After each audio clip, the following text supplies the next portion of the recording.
Good morning and welcome to the Landmarks Preservation Commission's public meeting and public hearing for today, September 16th, 2025. We're going to begin by taking attendance, and I'm going to ask our Deputy Counsel, John Weiss, to call the roll. Here. Yeah. Here. Here. Here.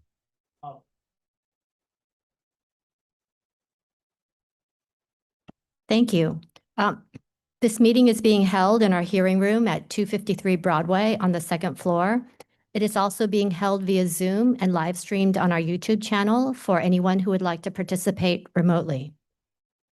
We're going to begin with a public meeting agenda for applications which have already had a public hearing, and then we will move to a public hearing for new applications on our designated properties. Now I'd like to turn it over to our Director of Preservation, Corey Harala. All right. Thank you. Thank you, Vice Chair Master. We'll start today's Preservation Department agenda with a public meeting item number 1, LPC 25-11799. This is an application for an amendment. It's in the Borough of Brooklyn, Block 2367, Lot 38, 17 Fillmore Place in the Fillmore Place Historic District. This is an Italianate-style row house built circa 1853, and the application is to amend an approval under LPC 24-08494 to construct a rear yard addition. The staff will present amendment revisions to the proposal. However, the applicant is here also if we need to open the proceedings. Thank you. Commissioner Commissioner Chen, would you make a motion to open the proceedings? So moved. Commissioner Ginsburg, would you Second. second that? Thank you. The applicant may begin. Good morning, Commissioners. Elizabeth Fagan, Preservation staff. This application before you was previously reviewed at the public meeting of April 9th, 2024, and received Commission approval for a 3-story rear yard addition. The approved addition was to align with the depth of the neighboring addition at 19 Fillmore Place. In the original rendering on the left, 19 Fillmore's basement extension was depicted as an enclosed structure. However, further investigation revealed that the extension is an unenclosed deck and that the basement facade aligns with the upper floors of the addition. These corrected conditions are now reflected in the updated rendering that you see on the right. The proposal before you today maintains similar dimensions and the same design as previously approved, with only minor adjustments to the deck and the basement level projection. And the applicants are requesting to reauthorize this approval after clarifying the existing conditions at 19 Fillmore. The Commissioners will further note that the existing 2-story extension at 17 Fillmore was approved at a public hearing in 2013. The basement facade currently extends about 2 feet 4 inches beyond the neighbor, and the proposed addition would extend an additional 2 feet 10 inches for a total projection of a little over 5 feet beyond the neighbor at the basement level only. And the applicants are here and available to answer any questions. Thank you. Commissioners, do you have any questions? Okay. We received a letter from the Historic Districts Council, which was shared in advance of today's meeting with the commissioners. Okay. You want to say something, or should we just start? Yeah, just a couple of things. I think Elizabeth stated everything very clearly, but really this is just a matter of correcting the record, which we're always happy to have an applicant come back before just doing the work and coming back to us and telling us they made a mistake. And in this case, it was just misidentifying that the neighbor had a sort of basement level, had no basement level extension below the fence line. So they've come back to correct that. So what's being proposed is otherwise almost exactly what you've previously approved. At the basement level, this would, as was noted, extend beyond what the neighbor has and other additions in closer proximity. But I believe there are other buildings within the historic district, which is really only this side of the block, that take up more of the lot than this one would. Thank you. Commissioner Chu, would you like to start this one? Sure. I think this is very minor revision. In fact, it reduces the scale of the projection in the rear. And again, I appreciate the update on the actual site condition and the revision to the application. It's appropriate. Thank you. Commissioner Goldblum, Agreed. Commissioner Mahan, Agreed. Commissioner Chen, Appropriate. Commissioner Ginsburg, Agreed. Commissioner Wilder. Okay, thank you. Commissioner Ikumbe? It's appropriate. Thank you. So, John, would you call the vote? Or, oh, sorry. All right, Commissioner Chu, would you like to read the motion? Sure, I'd love to. I'm just having a little delay in opening up the document.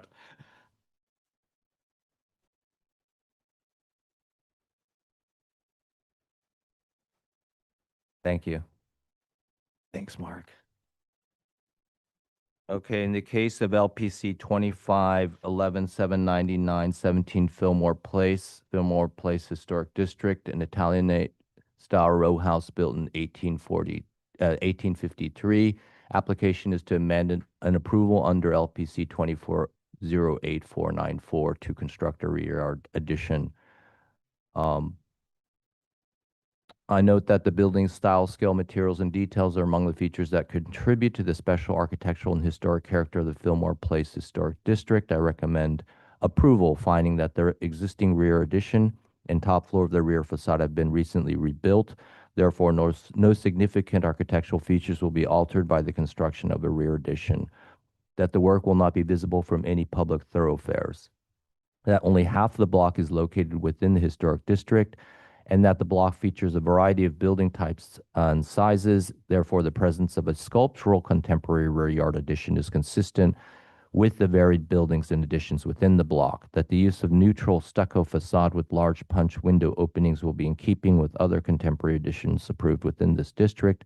That this addition will not rise to the full height of the building and therefore will not overwhelm the scale of this row house, and that the masonry openings at the top floor of the rear facade will be retained. That the basement floor of the proposed addition will extend only minimally beyond the plane of the existing basement facade, and that the proposed deck will project only a few feet further into the rear yard. Therefore, the work will not significantly diminish this central green space, and that the work will not detract from any significant historic or architectural features of this building or the historic district. Thank you. Commissioner Goldblum, could you second that? Second. Oh, great. Thank you. John, can you please call the vote? Aye. Aye. Aye.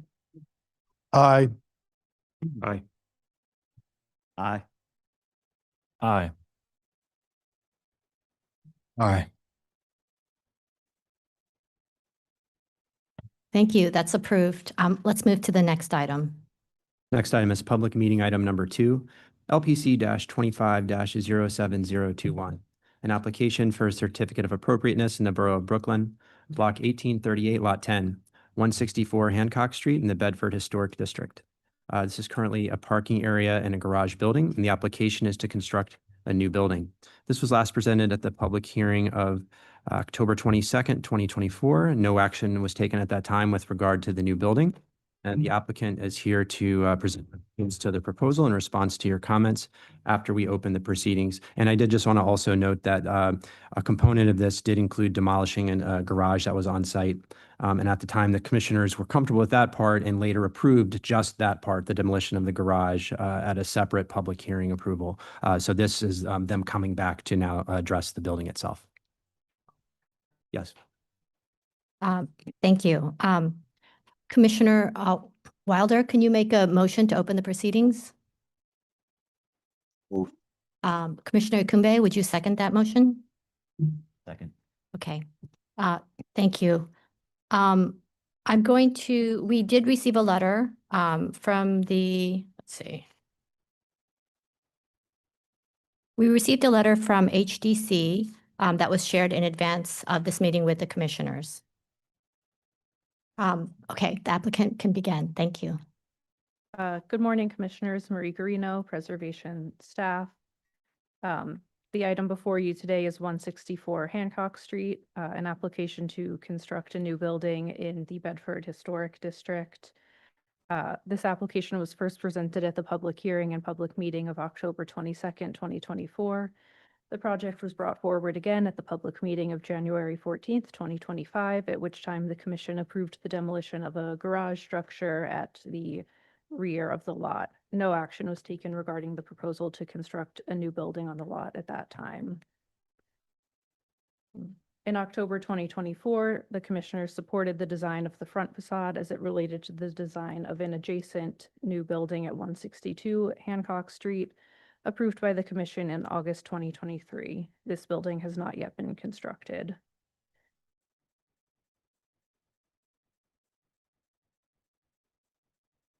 However, most commissioners expressed concerns about the depth of the building, noting that it was out of scale with the row house typology of this block and that it projected too far into the central green space. Most commissioners suggested that the projection of the rear facade should not extend past the rear facade of the extension at number 168 Hancock Street, with the exception of the cellar and basement floors, which could extend further. One commissioner suggested that the depth of the building should not exceed that of the adjacent new building at number 162. And one commissioner felt comfortable with the depth matching the depth of larger additions and apartment buildings on the block. The applicants have responded to these comments by retaining the footprint of the previously proposed cellar and basement floors, setting back the middle two floors approximately 14 feet, setting back the third floor by approximately 28 feet and the fourth and penthouse floor by approximately 13 feet, so that those top two floors now align with the rear facade of 168. See that a little bit better here. Additionally, some commissioners felt that the initial design of the rear facade was too reminiscent of an apartment house and suggested the applicant restudy that design. The applicants responded to those comments by reducing the number of windows, changing the fenestration pattern to single punched openings above the basement floor, and eliminating many of the balconies, with terraces now only occurring at the roofs of the setbacks and two partial width balconies at the top floor. And the applicants are here to take you through the proposal in greater detail. Thank you. Thank you. Commissioners, do we have any questions on this item?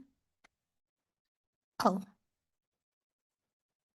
I'm sorry, the applicant is going to present now. Yes.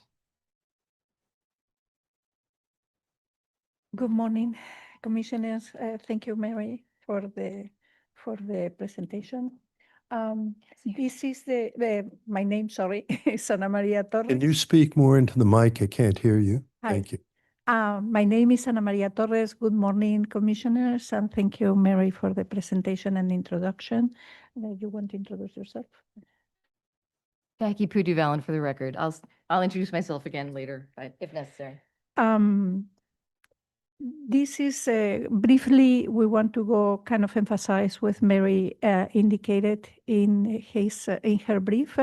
This is the east elevation that was presented in October. In this point, the building was 95 feet long from the front facade to the rear facade.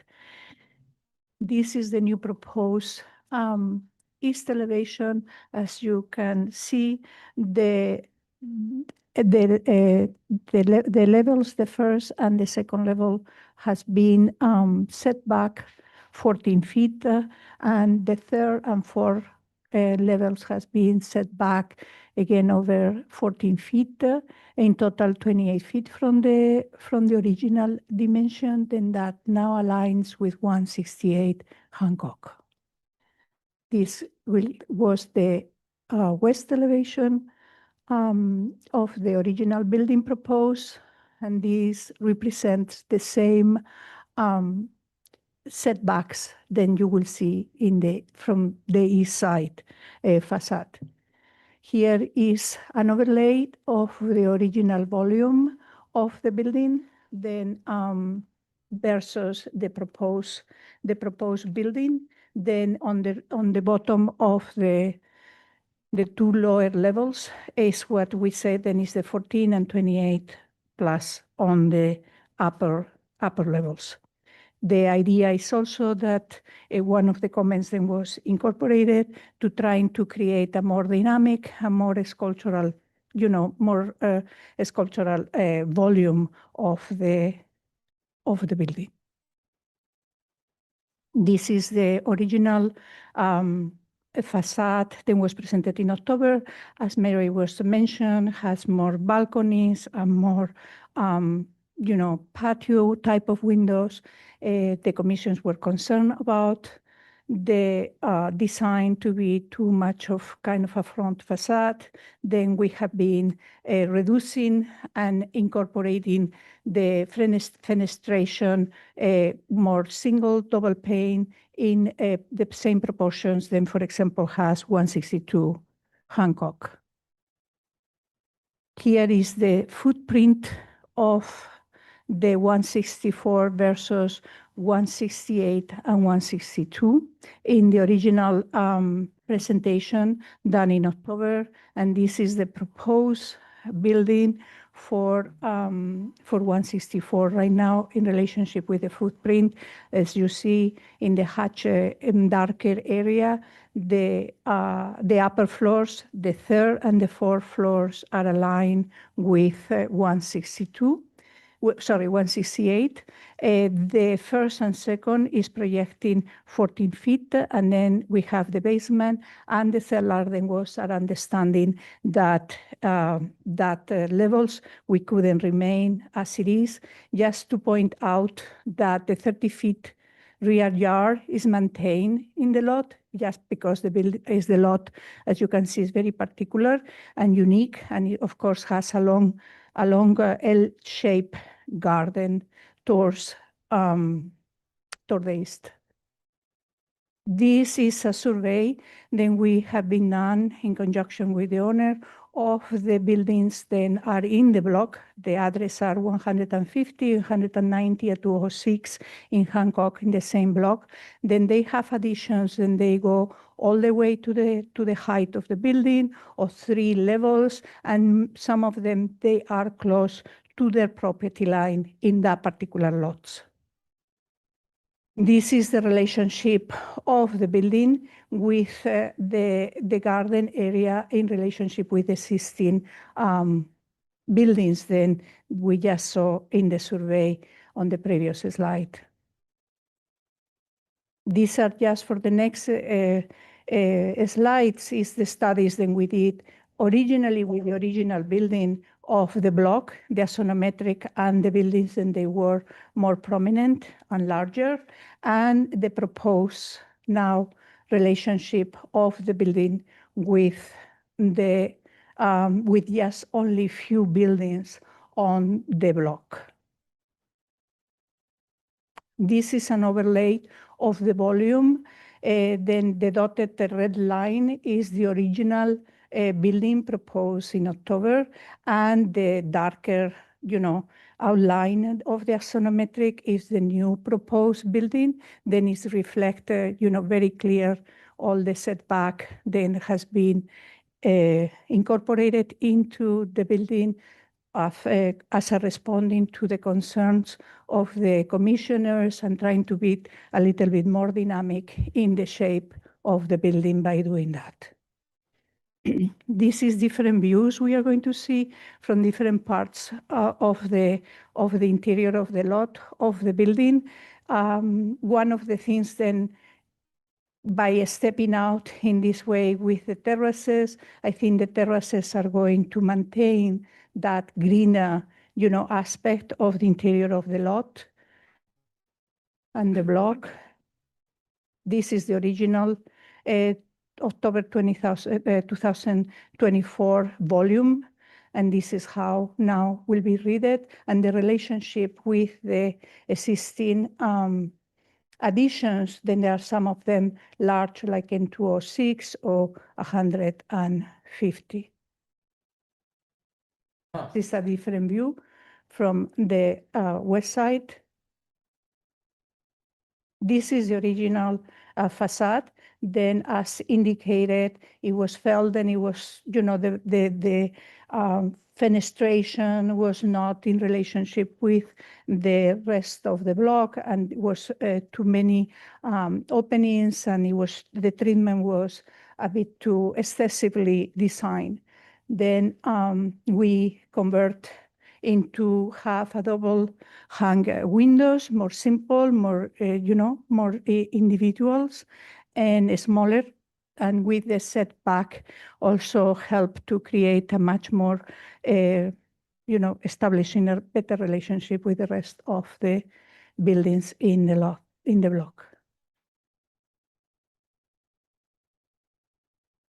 To finalize, to review the materiality of the rear facade, it will be a stucco with some details in brown stone, recuperating what we had in the front facade, in the lintels and the seals of the windows.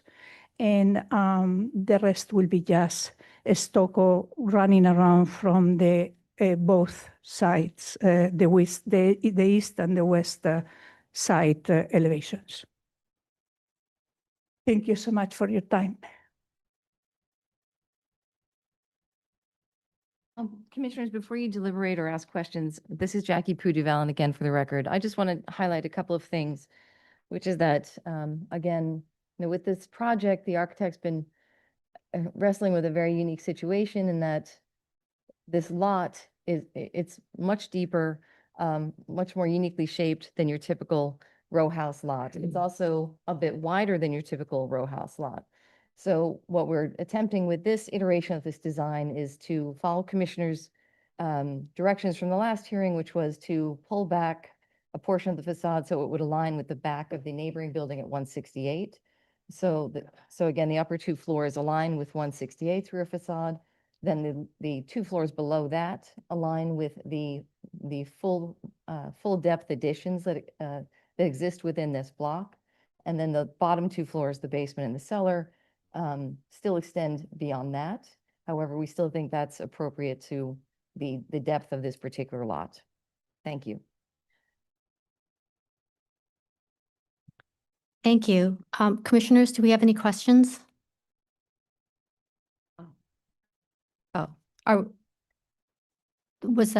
Were you still Fine, thank you. speaking? Okay. Oh, no, go ahead. No, everything is fine. Thank Okay. you. I don't think we have any questions. Yeah, just before starting discussion, as has been noted, this is for an entire new building. Much of the discussion last time was focused on what's been covered again today, which is the back of the building. But just wanted to again note that there really was a consensus of support for the design of the front facade of the building, very closely matching what had already been approved next door, and kind of thinking of these two buildings as of the same time and of the same design. With regard to the rear, also as it's been pointed out, this is definitely a very unusual lot, both in terms of its sort of extreme depth and its dogleg shape. And there have been cases, not only in that situation, but also taking into account it is a new building. It's kind of at the end of the row. There's a gap between this site and the neighboring building. The commission has at sometimes found that to be a reason to do something that breaks the mold, in addition to considering other additions that are in the block. So the applicants have responded with reductions at the back. There were sort of a variety of comments from you all in terms of just how much different portions of the rear of the building should set back, but the applicants have come back, as has been noted, keeping the basement more or less at the same level, pushing the topmost floors back to align with the neighbor 168, and then still having the midsection project beyond that. Thank you. I think I was one of the few commissioners that was present at the last meeting for this, so I think I would like to take this one. I think that the applicant has been very responsive in the comments that the commissioners had given. First of all, I think we had commented on the rear facade design, saying that it looked like apartment housing. And the fact that it's terraced now and that they changed the window openings, I think that they have been responsive and I can find the new design appropriate. I think a more important issue was the massing and the volume of the rear facade and how the rear addition and how far it went out. The applicant has responded by terracing the volume and significantly stepping back. I believe the 2 floors were set back by 14 feet and the upper 2 floors were set back by 28 feet. So I think that they were responsive here. I would note a couple things. One is that the lot line, the lot shape is highly irregular. They have a L-shaped design where there's a significant portion of the rear yard that they have not developed, and that contributes to the central green space here. And so I think in this situation, it makes sense that they would jut out more than their neighbors. I would also note that this series of row houses are not uniform, which is sometimes what we see. But as you can see from some of the side views, there is a variety of heights and depths in this in this space. So for these reasons, I can find this appropriate. Commissioner Ginsburg. I basically agree. I think this did address our comments. I still am a little concerned about how far out the lower floors are, but I think I can approve it. I would just also note that the wall section seems to have this is an issue for the building department, but just flagging has thermal breaks, et cetera, that you should deal with to comply with the energy code. Thank you. Commissioner Chen. Yeah, in general, I'm in agreement. This is highly unusual. I haven't seen an L-shaped lot like this in a long, long time with interior, especially when it's not a corner lot that normally you have a wraparound going to the other side that you can make up for the on the other side. And I share Commissioner Ginsburg's and in that, I'd like to see how the rest of the commissioners feel.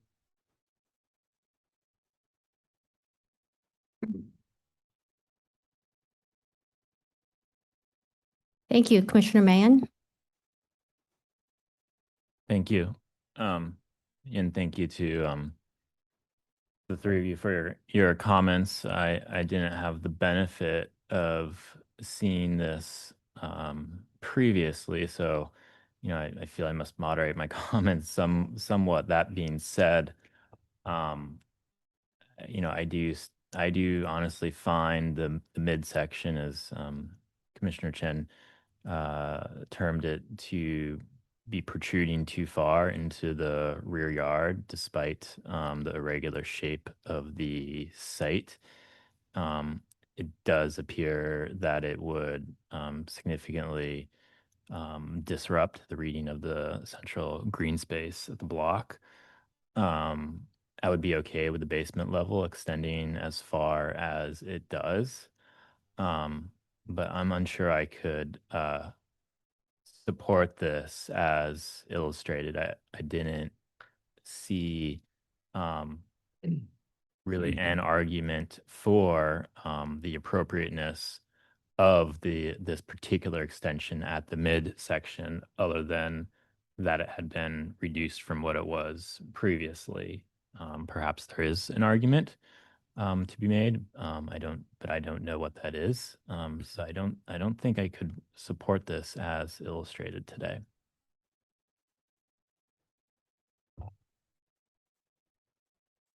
Commissioner Goldblum. Thank you. I agree with what Frank just said. It's funny how real estate both does and doesn't dictate the form of the city in a way. It dictates it by zoning, but for us, the zoning is kind of not irrelevant, but secondary.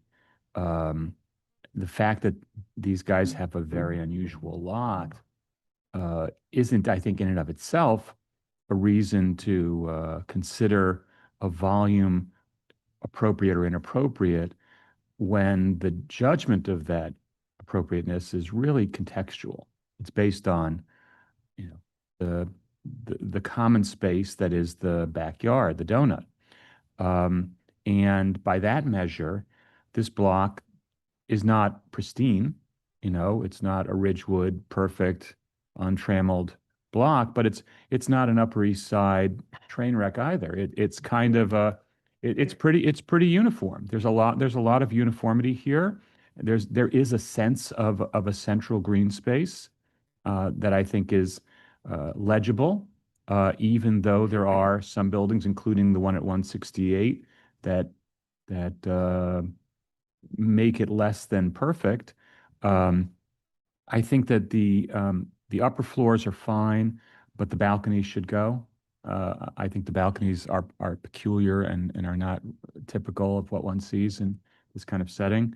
And I think that the lower level, the two floors that are shown here above the basement level should be cut down to. I think I could probably accept. I think the basement level extension is okay, but I think that those two floors should really be cut back to align with 168. I think it's unfortunate. But I think that's the fair and reasonable way to judge it for me.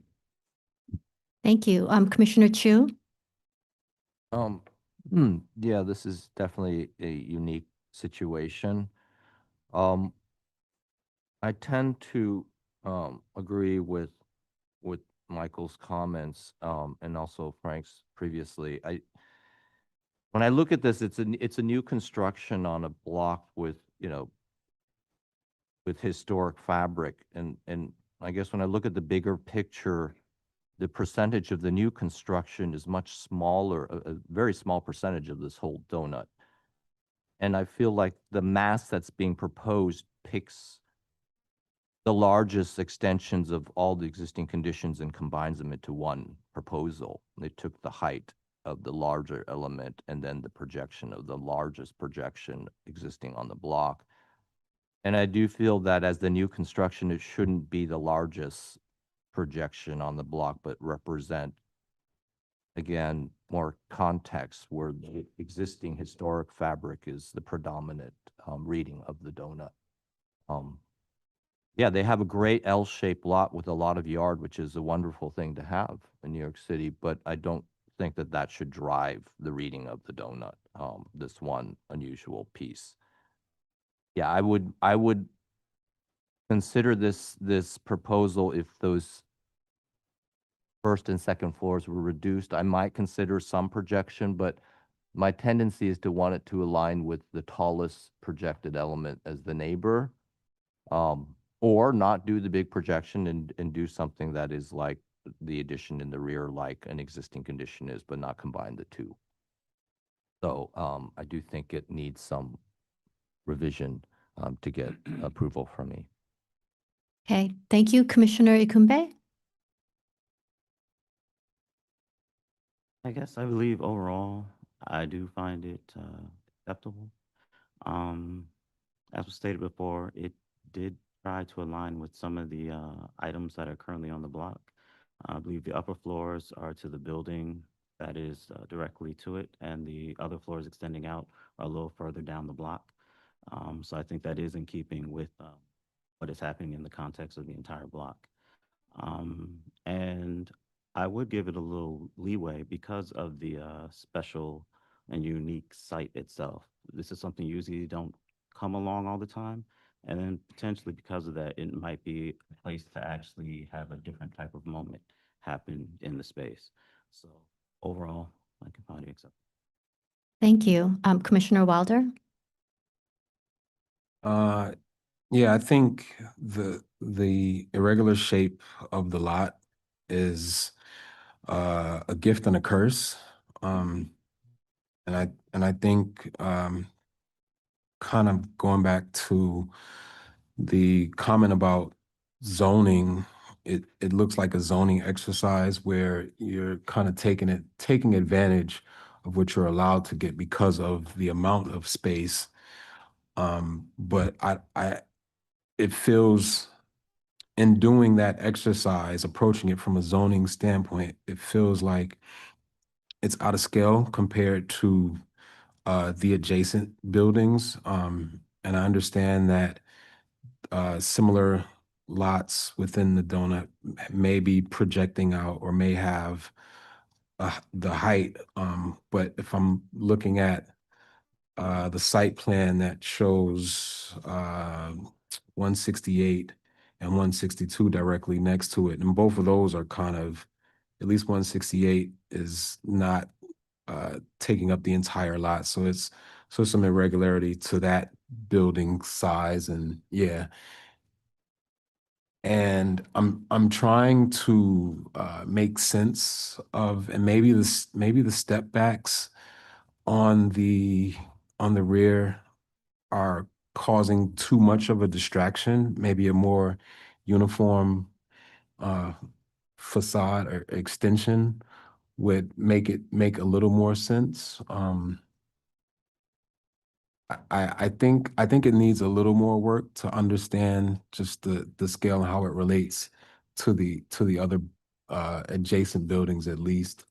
And maybe that's pushing in those middle floors and bringing in the basement proportionally with that. And I also don't love the balconies at the top floor.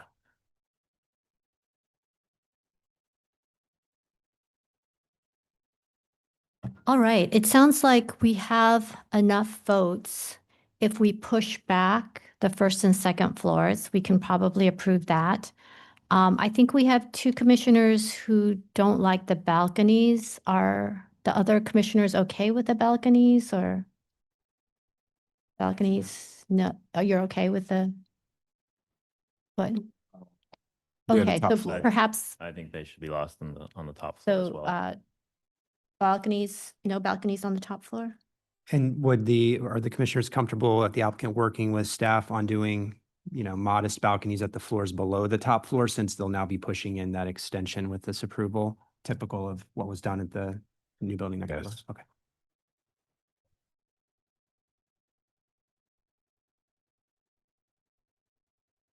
Okay. I'm going to read it in. Okay.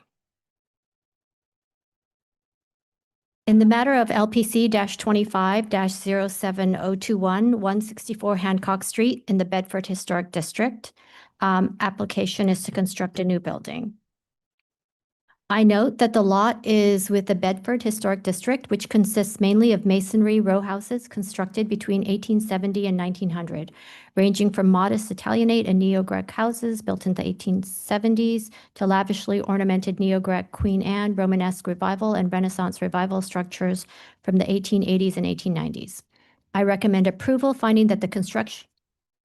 approval with modifications, finding that the construction of a new building at this site will enhance the continuity of the street wall, which is currently broken by the existing vacant lot, that the height of the proposed building will relate well to the predominant height of the buildings on the street, that the facade composition is based on typical 19th century row house form with an areaway stoop, parlor for entrance, regular punched window openings, and a crowning cornice.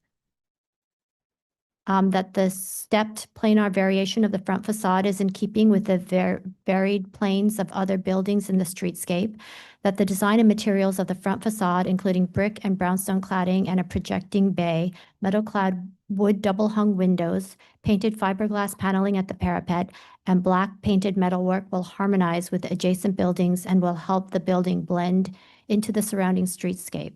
That the penthouse, which will be set back from the front facade, will not be visible from directly across the street, and where there is visibility from other vantage points, it is moderate and will harmonize with the building and will not detract from the streetscape.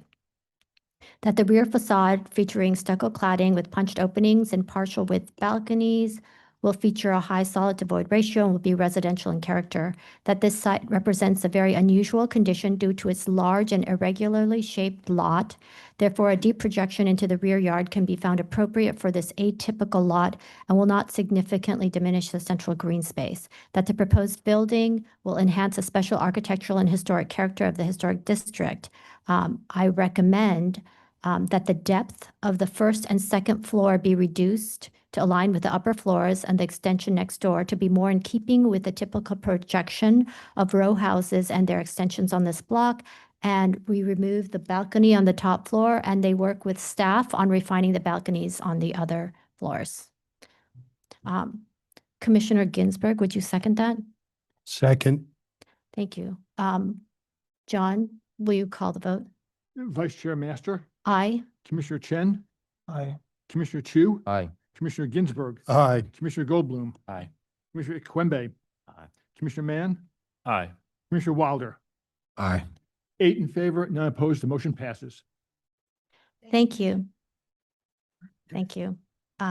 Okay, let's, now we're going to move to our public hearing agenda. All right, we'll start with public hearing item number 1, LPC 26-00022, an application for a certificate of appropriateness in the Borough of Brooklyn, Block 258, Lot 104, 69 Atlantic Avenue in the Brooklyn Heights Historic District. This is a Greek Revival style row house built in 1840 to 49, and the application is to install a neon bracket sign.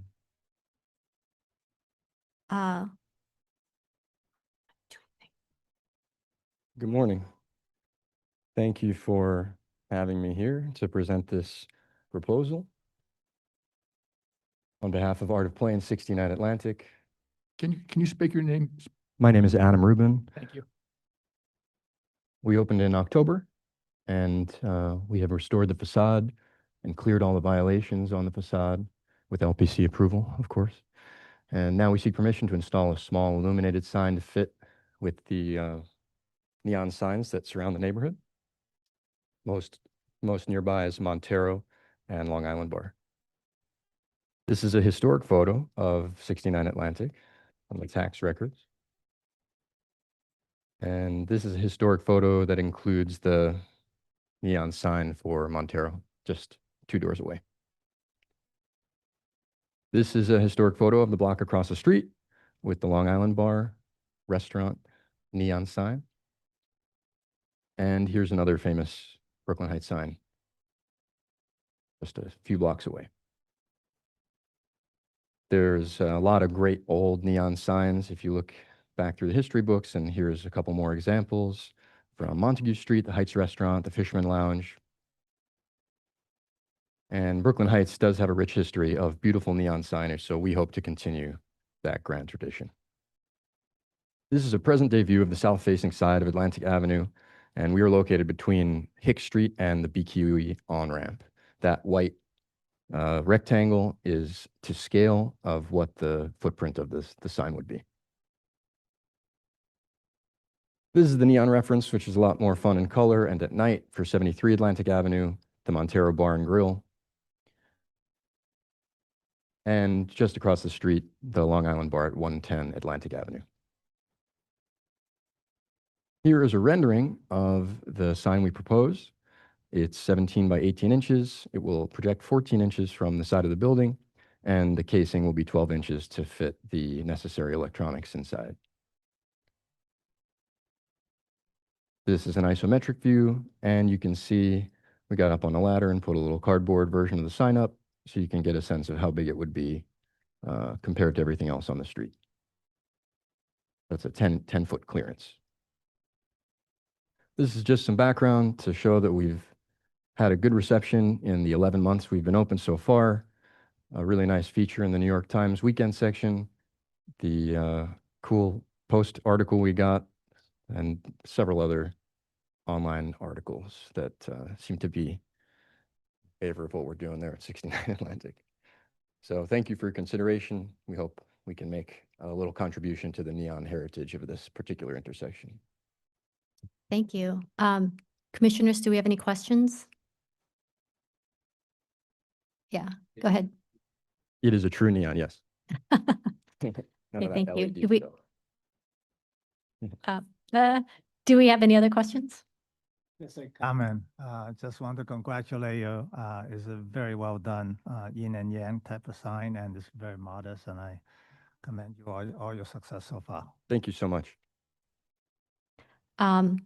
Okay, let's move to public testimony. Is there anybody here who would like to speak on this item? Noting that there isn't, I'm going to turn it over to Stephen Thompson to see if we have any remote testimony. Those joining us via Zoom who wish to offer testimony, please use the raise hand function. Our first speaker will be Judy Stanton. I'll be promoting you to panelist, after which we ask you to unmute yourself, state your name for the record, and you will have 3 minutes to speak.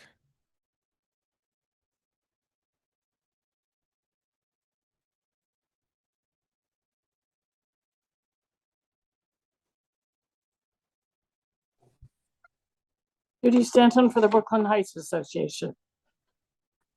We support this application. The Art of Play's small neon sign will be a harmonious addition to the existing neon signage on this block. It fits in well with the context of historical neon signs placed on storefronts located on the commercial thoroughfares of Brooklyn Heights, such as Atlantic Avenue, Montague Street, and Lower Henry Street. Thank you. Our next speaker will be Christina Conroy.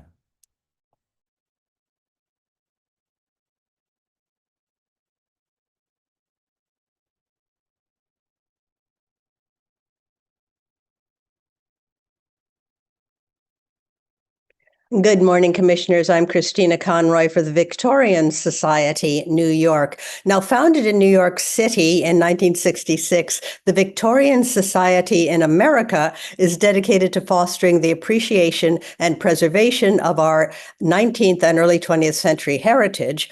The New York chapter promotes preservation of our historic districts, individual and scenic landmarks, interior and civic art. Now, the Victorian Society is pleased to support the application for the installation of a new neon sign at 69 Atlantic Avenue. It is well scaled for this small storefront. It's on a busy commercial street where there are existing neon signs, as well as ample evidence of the historic use of this type of signage.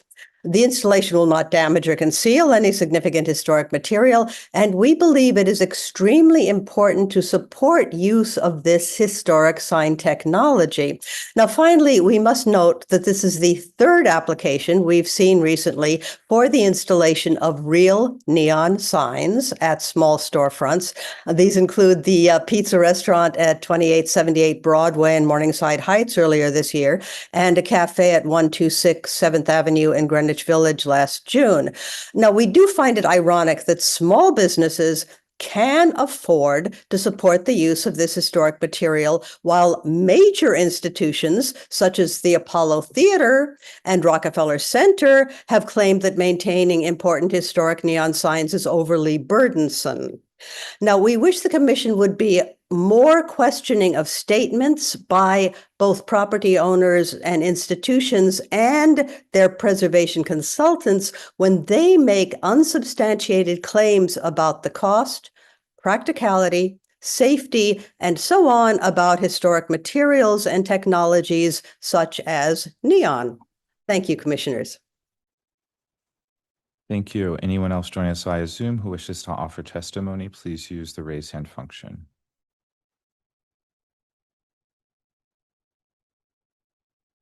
Right, seeing none, I'll note for the record that Brooklyn Community Board 2 recommends approval. Thank you. So it looks like the testimony has been very supportive. Did you want to address any of the comments or? Just thank everyone for their support. Fantastic. Thanks. Commissioners, any final questions? Okay. Let's go ahead and close the hearing. Commissioner Chu, would you make a motion to close the hearing? So moved. Commissioner Goldblum, would you second that? Okay, the hearing is closed. Commissioner Chen, would you like to start this one? Be delighted to. I'm glad that we are all in agreement that this is a very appropriate restoration of a technology. Yes, it is on.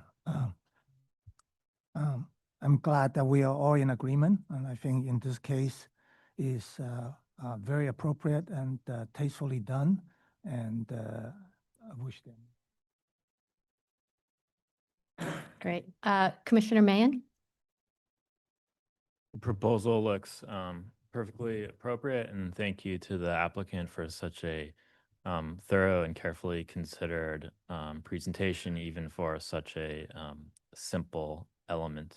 Although I'm a little disappointed it didn't include a card trick in the presentation, but that was great. Commissioner Goldblum? I agree, it's appropriate. Does anybody have any other views? Okay. So I think that we can probably go ahead and read the motion. In the, excuse me, in the matter of LPC 26-00022, 69 at Atlantic Avenue, Brooklyn Heights Historic District, a Greek Revival style row house built in 1840 to 49. Application is to install a neon bracket sign, noting the building style, scale, materials, and details among the features that contribute to the special architectural and historic character of the Brooklyn Heights Historic District. I recommend approval, finding that there's a historic precedent for a variety of signage types throughout the historic district, including projecting signs with neon lettering. Therefore, the proposed bracket sign with neon numbers will be in keeping with the commercial character of the Atlantic Avenue. That the bracket sign will be typical of other signage in terms of location, projection, finish, height, and length, and will not overwhelm this historic storefront. That the width of the sign is required to house the components of the double-sided neon installation, and that this thickness is typical of both new and historic neon signs. That the work will not detract from the special historic or architectural features of the building or the district. Thank you. Commissioner Mahan, would you second that motion? Second. Thank you. John, will you call the vote? Vice Chair Master, Aye. Commissioner Chen, Aye. Commissioner Chu, Aye. Commissioner Ginsburg, Aye. Commissioner Goldblum, Commissioner Ikwembe, Aye. Commissioner Mann, Aye. Commissioner Wilder. Aye. 8 in favor, none opposed. The motion passes. Thank you. That's approved. Congratulations. Let's move to the next item.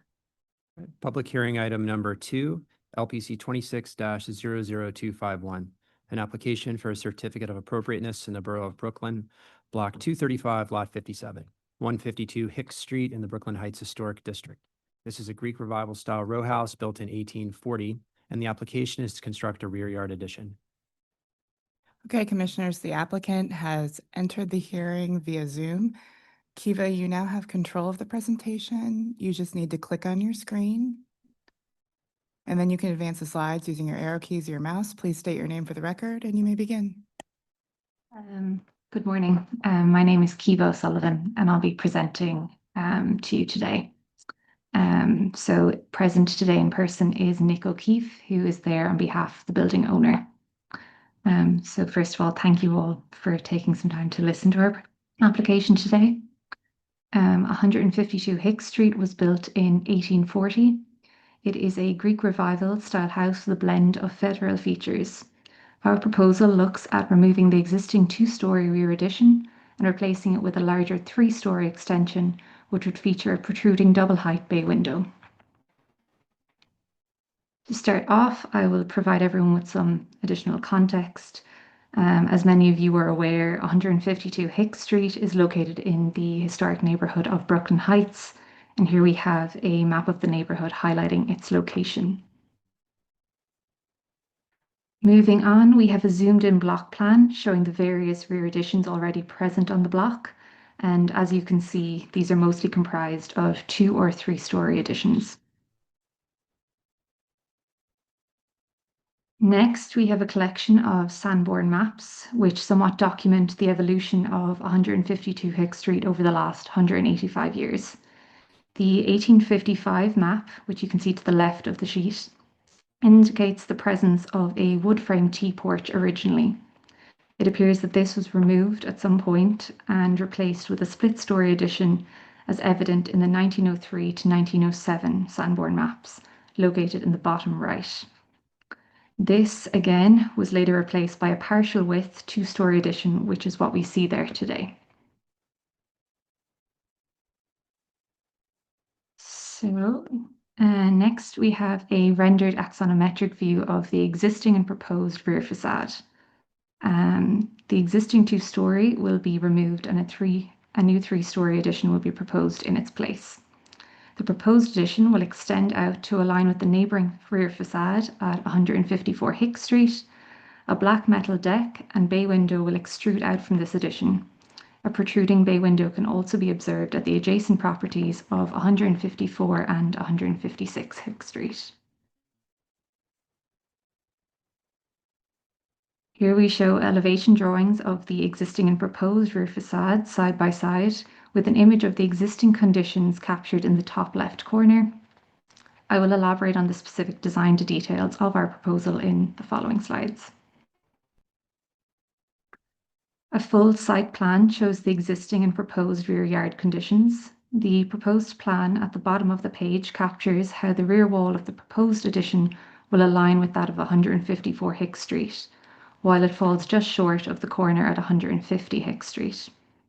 We intend to keep most of the existing trees as possible, and this was a point that was brought up at our community board meeting. Next, we see an isolated rear elevation drawing showing the proposal in context. The proposed three-story addition features an off-centered double-height bay window with black aluminum frames. The adjacent patio doors and windows maintain vertical alignment, while the second floor window above the bay is intentionally positioned off-center, with visual alignment instead found compositionally. It's important to note that the size and location of the third floor windows are largely maintained, with the exception of the central window where the existing opening is enlarged by dropping the sill to create a terrace door opening.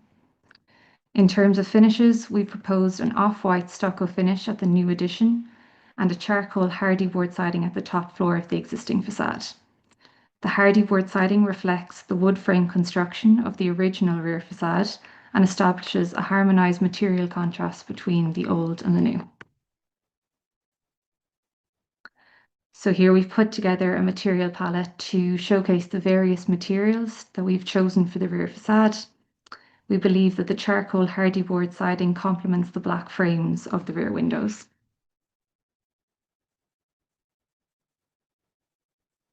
A context plot plan shows the volume of the proposed addition, once again capturing its alignment with the rear facade of its neighbour, 154 Hicks Street.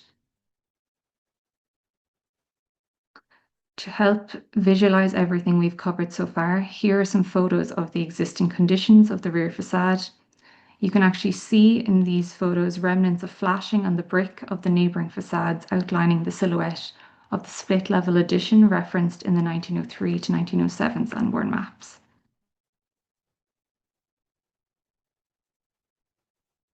An existing longitudinal section highlights the current volume of the building with the hatched area showing the existing addition that's to be removed.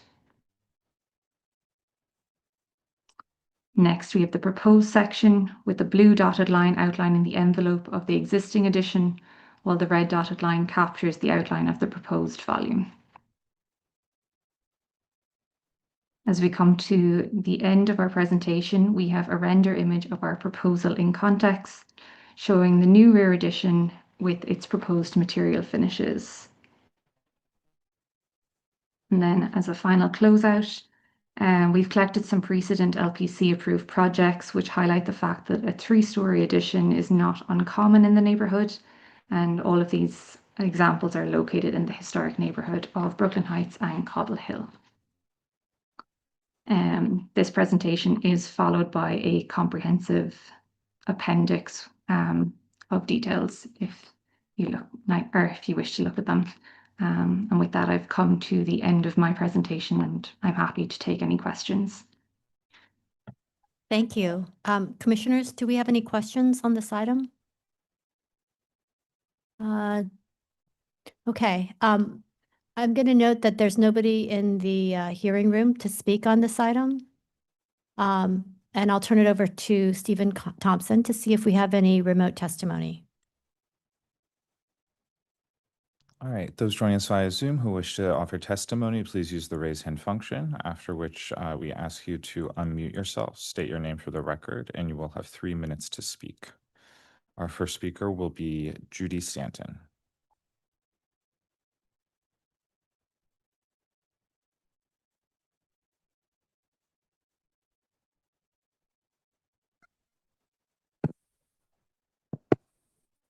Judy Stanton for the Brooklyn Heights Association. We think this application should be modified before approval.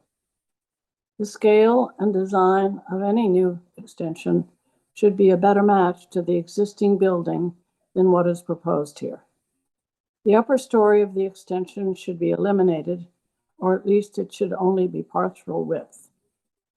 This property is a modestly sized brick front wood frame house. The building is still in its original 22.5-story and basement configuration, and it still retains its original small attic window openings, as well as the offset stair landing window, which is distinctive to Federal and Greek Revival houses. The fire insurance maps show that a 19th century wooden T-porch was on this house originally. Part of the porch was enclosed and enlarged in the early 20th century. Building plans show that the porch was then removed and the extension was altered to its present size in the mid-1930s. We think that any new 21st century extension should be a logical evolution in scale and design from the prior iterations.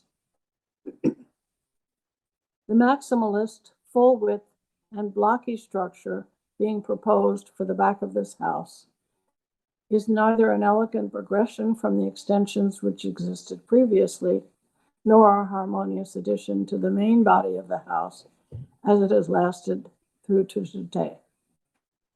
We think that the optimal approach would be to eliminate the extension's third story altogether, corresponding to the majority of other extensions on this block. Alternatively, narrowing the third story of the extension to be partial width on the right side would work better with this house's current footprint. This would allow the historic offset window opening to be restored to its original state. With this alternative, we would also suggest including 2 window openings on the right side of the extension's upper story instead of just one as proposed, in order to maintain the rhythm of the existing rear facade. Thank you. Those wishing to speak, please use the raise hand function. Our next speaker will be Kaylee Johnson.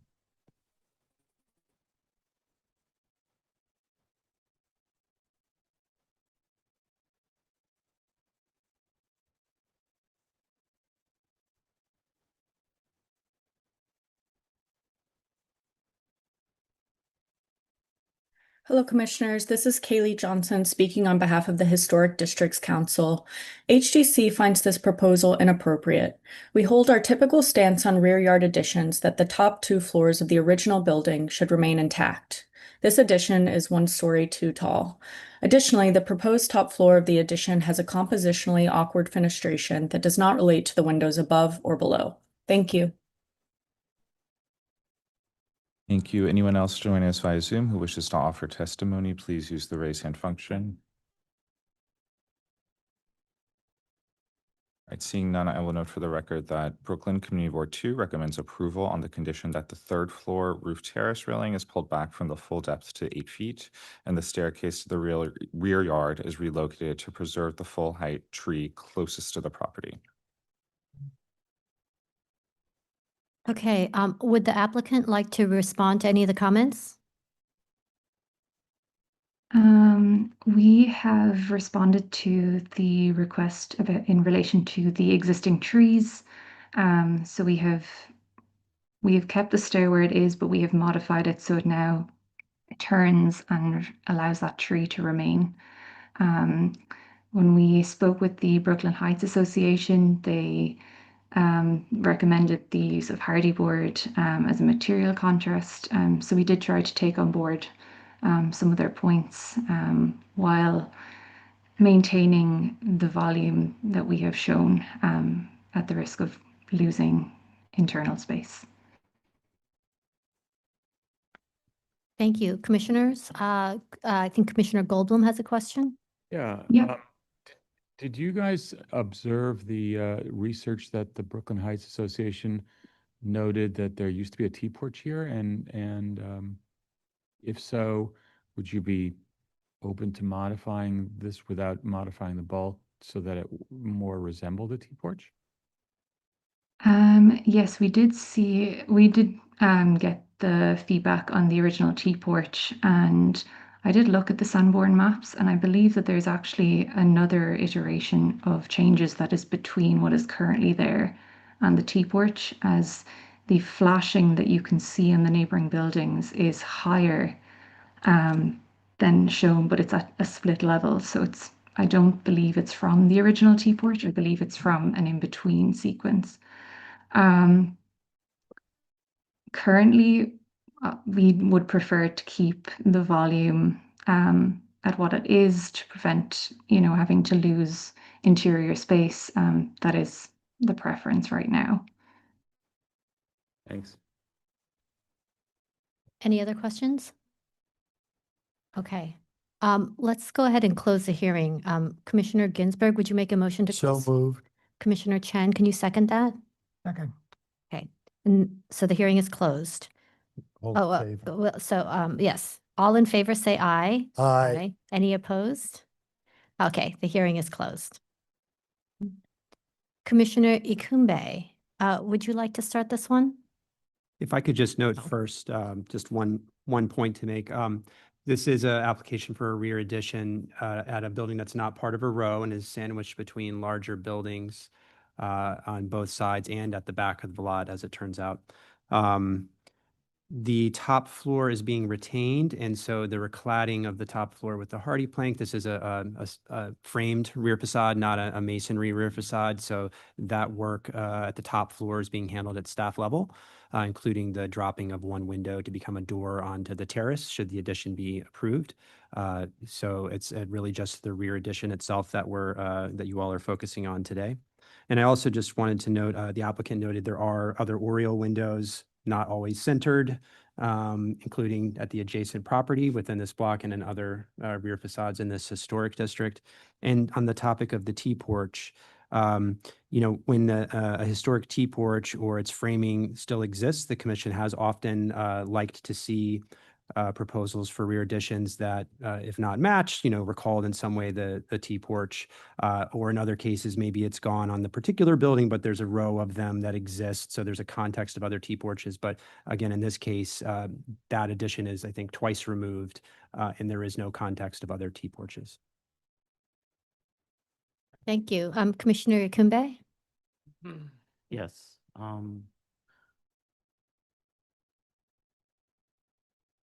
Overall, I do find it appropriate just based on the context it's actually in. It aligns with the adjacent buildings, and as we also can see that technology is not the same. Just even noticing that this lot is a little wider than the ones that. Overall, I think the design of the rear is actually it's simple, and it holds itself together. And I don't have an issue with it varying from the reality of the. I think it's actually a nice contrast, and actually looking at it being actually in addition to a building, instead of trying to be more or less maybe an extension of it. As it comes to the bay window, I think it's pleasant. I don't have an issue with it. I think the rear facade is actually composed pretty nicely.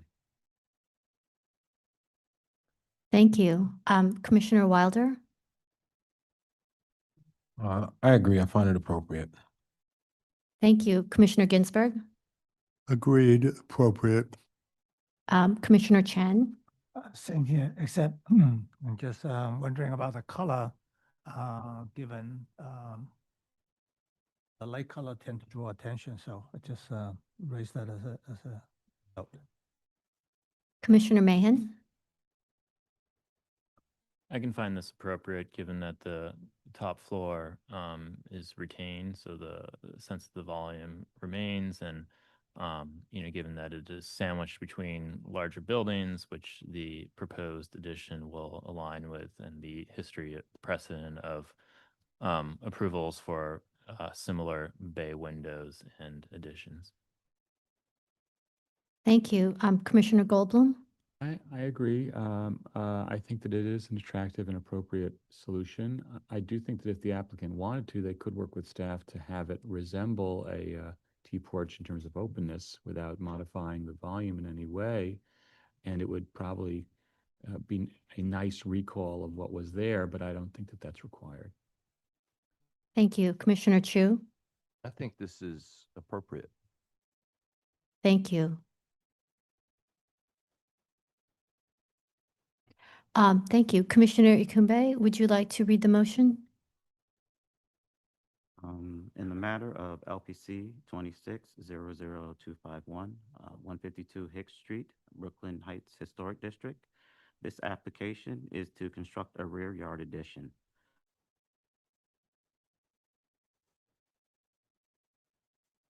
I note that the building style, scale, materials, and details are among the features that contribute to the special architectural and historic character of the Brooklyn Heights Historic District. I recommend that the proposed work will not damage or eliminate any significant architectural features, that the proposed rear yard addition will not be visible from any public thoroughfares, that the proposed addition will not rise to the full height of the building, will be tucked between two deeper buildings, and will not project farther into the central green space than the buildings to the south. Therefore, the work will maintain a sense of the building's original massing and will not overwhelm the building or diminish the central green space. That the proposed design and materiality of the addition, featuring off-white finished stucco cladding, multi-light windows and punched openings, a two-story aluminum-clad projecting bay, and glass railings will be in keeping with the residential scale and character of the building. That there is a precedent for bay windows of various sizes and positions at the neighboring building and at rear facades of other row houses in the historic district, and that the work will not diminish the special architectural and historic character of Brooklyn Heights Historic District. Thank you. Commissioner Wilder, would you second that motion? Second. Thank you. John, will you call the vote?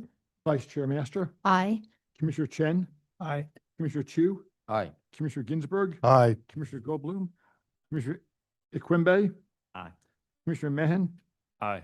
Commissioner Wilder. Aye. 8 in favor, none opposed. The motion passes. Great, that's approved. Thank you. Let's move to the next item. Right. Next item is public hearing item number 3, LPC 25-12756, an application for a certificate of appropriateness in the Borough of Brooklyn, Block 1945, Lot 16, 341 Waverly Avenue in the Clinton Hill Historic District. This is an Italianate-style row house built circa 1869.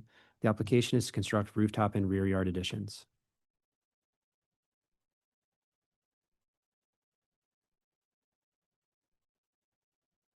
Oh, it's with the mouse. Hi, good morning, commissioners. Good morning, everyone. This is the presentation. Please state your name for the record. Yes, thank you. My name is Kum. I'm the architect applicant for the project. Yeah. Okay, here you go. Okay, perfect. Thank you. Yeah, so like this proposal is for a rear addition and mansard roof addition at the rear of the building located at 341 Waverly Avenue, Brooklyn. The building is located inside the Clinton Hill Historical District, and it's one lot next to the corner lot.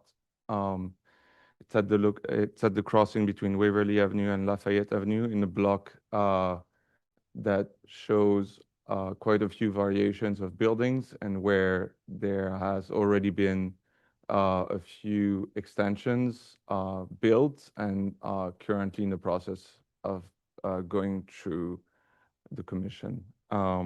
This is the plan on the left, existing and proposed plan on the right, here showing the location of the proposed rear yard addition. This is an axonometric here showing the existing condition on the left, and on the right, the proposed addition of the rear mansard roof addition and the rear yard extension. So this building, 341 Waverly Avenue, is part of a group of 3 small houses that were built together. I think they have fairly small plates. They're about 20 foot wide by 30 foot deep, 31 foot deep. So, and they're quite recognizable in the neighborhood. If I'm showing here, like in blue, the bottom part of the building in the proposed is because there's a consistency in those 3 buildings, like for the lower floors. And then like on the upper floors, we see some variations, like there has been different types of roof, like, you know, one mansard roof from the street, like one dormer, and like one just like pitch roof built. Like that's like another close-up of those variations from the front. And I think here, like we can see a tax lots photo from 1945. We can see that this consistency of the base of the lower floors was, you know, like has always been there, and the variations on the roof, like I'm not sure if it was built and modified since like the buildings were originally built, or if it was like modified over time, but there's this strong component of variations, like in the roof and in certain aspects of the upper building. This is the building itself, 341 Waverly Avenue. Front middle photo is the side. This is the only building that has an exposed side wall, and then the rear facade has been covered in stucco. Picture on the right. This is a picture of the, like, focusing on the roofs here from the rear. Like we can see that at the, like, even if the front shows a little bit more variation, there's this mansard roof component. When you're facing the rear, that is not present at 341 Waverly Avenue. And these are just detailed pictures of different conditions here of the building. So the proposal is to, while maintaining like the pitch roof in the front and the variation then from the front, from the rear, this is a rear facade, side to side elevation compare. You have, you know, we're proposing to instate like this mansard condition at the rear roof, like at the upper floor.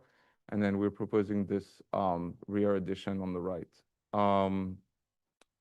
This is the plan, like compare existing and proposed like condition. The extension itself, the rear yard extension, is 11 foot deep here. Is 11 foot deep, and this is the footprint of the roof that we're proposing to modify. This is the section here, like showing the side of the building, and then like here, like we're showing the proposed condition. So in terms of layout of those proposed, this proposed mansard roof and the rear yard addition, we're proposing to keep the rhythm of the rear facade windows, like which is like in groups of 3s, and this is like, you know, we keep the level of variation that already exists in the building, but like we keep this layout in 3s, like for both those 2 elements, proposed elements. This is the photos here, like from the corner. We don't really see any of the proposed alteration, not visible from the other side of the street either. We did, the contractor went to build a mock-up here for the mansard roof. And then we can see that like we start to see it as we get closer, like, you know, like in this sliver in between the buildings, like for a moment in the street. The rear yard addition itself leaves the upper windows intact and is only 1 story high and is minimally visible from the street. So this is a side-to-side compare section between the existing and the proposed condition. And going back to the rear facade here, we can see like here, like how we keep like this layout in 3s. And in terms of materiality, like the rear yard, like, you know, the top roof would follow the materiality of the other roofs that already exist, and the rear yard addition would use contextual materials like, you know, brick on the side, and then like the same window frame colors than the other windows. From the side, this is a stucco finish that like, you know, like allows for a more subordinate aesthetic of the rear yard addition to the rest of the building, and also in the spirit of variation to keep the you know, to separate a little bit the core of those two and just like keep with the spirit of just adding further variations to the building, but like keeping the core of the buildings intact. This is the rendering from the rear yard here that shows like the contextual approach of materials, like of the rear yard addition. And here you can see like the proposed mansard roof, like that continues like the ones existing on the 2 other buildings. Yeah, that's it. Thank you. Thank you.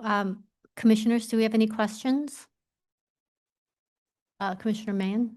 Is there any work being proposed to the front facade? We're replacing in kind the windows at staff level, but that's, yeah, that's it. Thank you. Commissioner Goldblum? Following up on that, the back is now stuccoed. I think your rendering shows it as being bricked.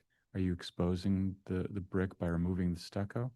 That's correct. Like we are proposing to remove the stucco that has been added and then to expose the brick. So to have a similar look to the rear facade of the 2 other buildings, yes. Okay, and the roofing material is going to be at a slate of your mansard, or what's that made out of? Yes, that's right. That's correct. Like that Okay. would, like, There we go, good. And the dormers are made out of what? What's the side of the dormers? That metal? like those, yeah, like Yeah. for now, like it's proposed as a metal window. Right, but it's got sides.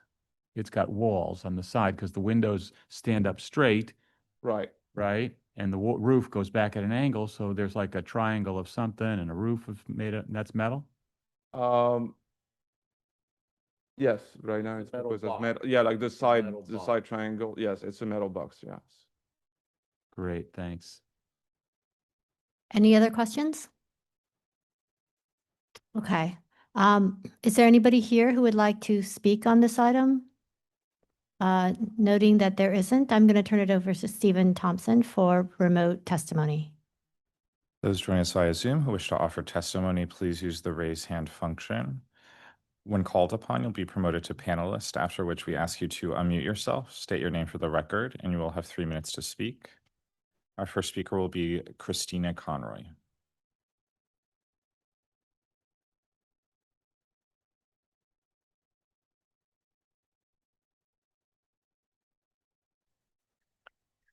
Good morning, Commissioners. I'm Christina Conroy for the Victorian Society, New York. Now, the Victorian Society finds this application largely inappropriate for several reasons.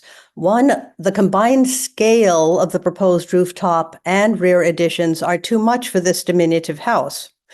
The additions will be quite visible, especially at the rooftop, where the historic roof pitch at the side wall will be severely altered. The assertively modern detailing of the dormer windows and large glassy rear facade will result in a stylistically incoherent design. And finally, the missing historic features, such as the front and rear cornices and stylistically correct windows, are not being restored. Such restorations might help mitigate the other changes. This proposal needs to be considerably scaled back and redesigned in order to be appropriate. Thank you, Commissioners. Our next speaker will be Kaylee Johnson.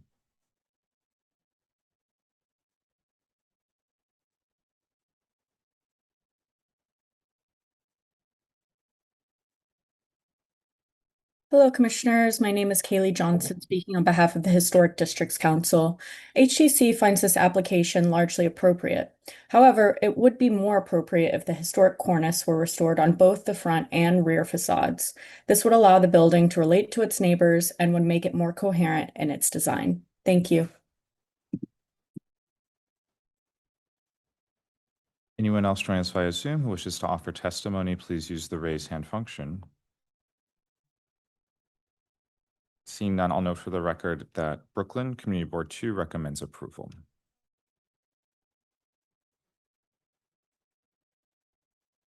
That's fine. Okay. Thank you. Would the applicant like to respond to any of the comments? Yes, thank you. We are proposing to restore a simplified version of the cornice at the rear roof where the brick facade meets the new mansard roof. I just wanted to clarify that.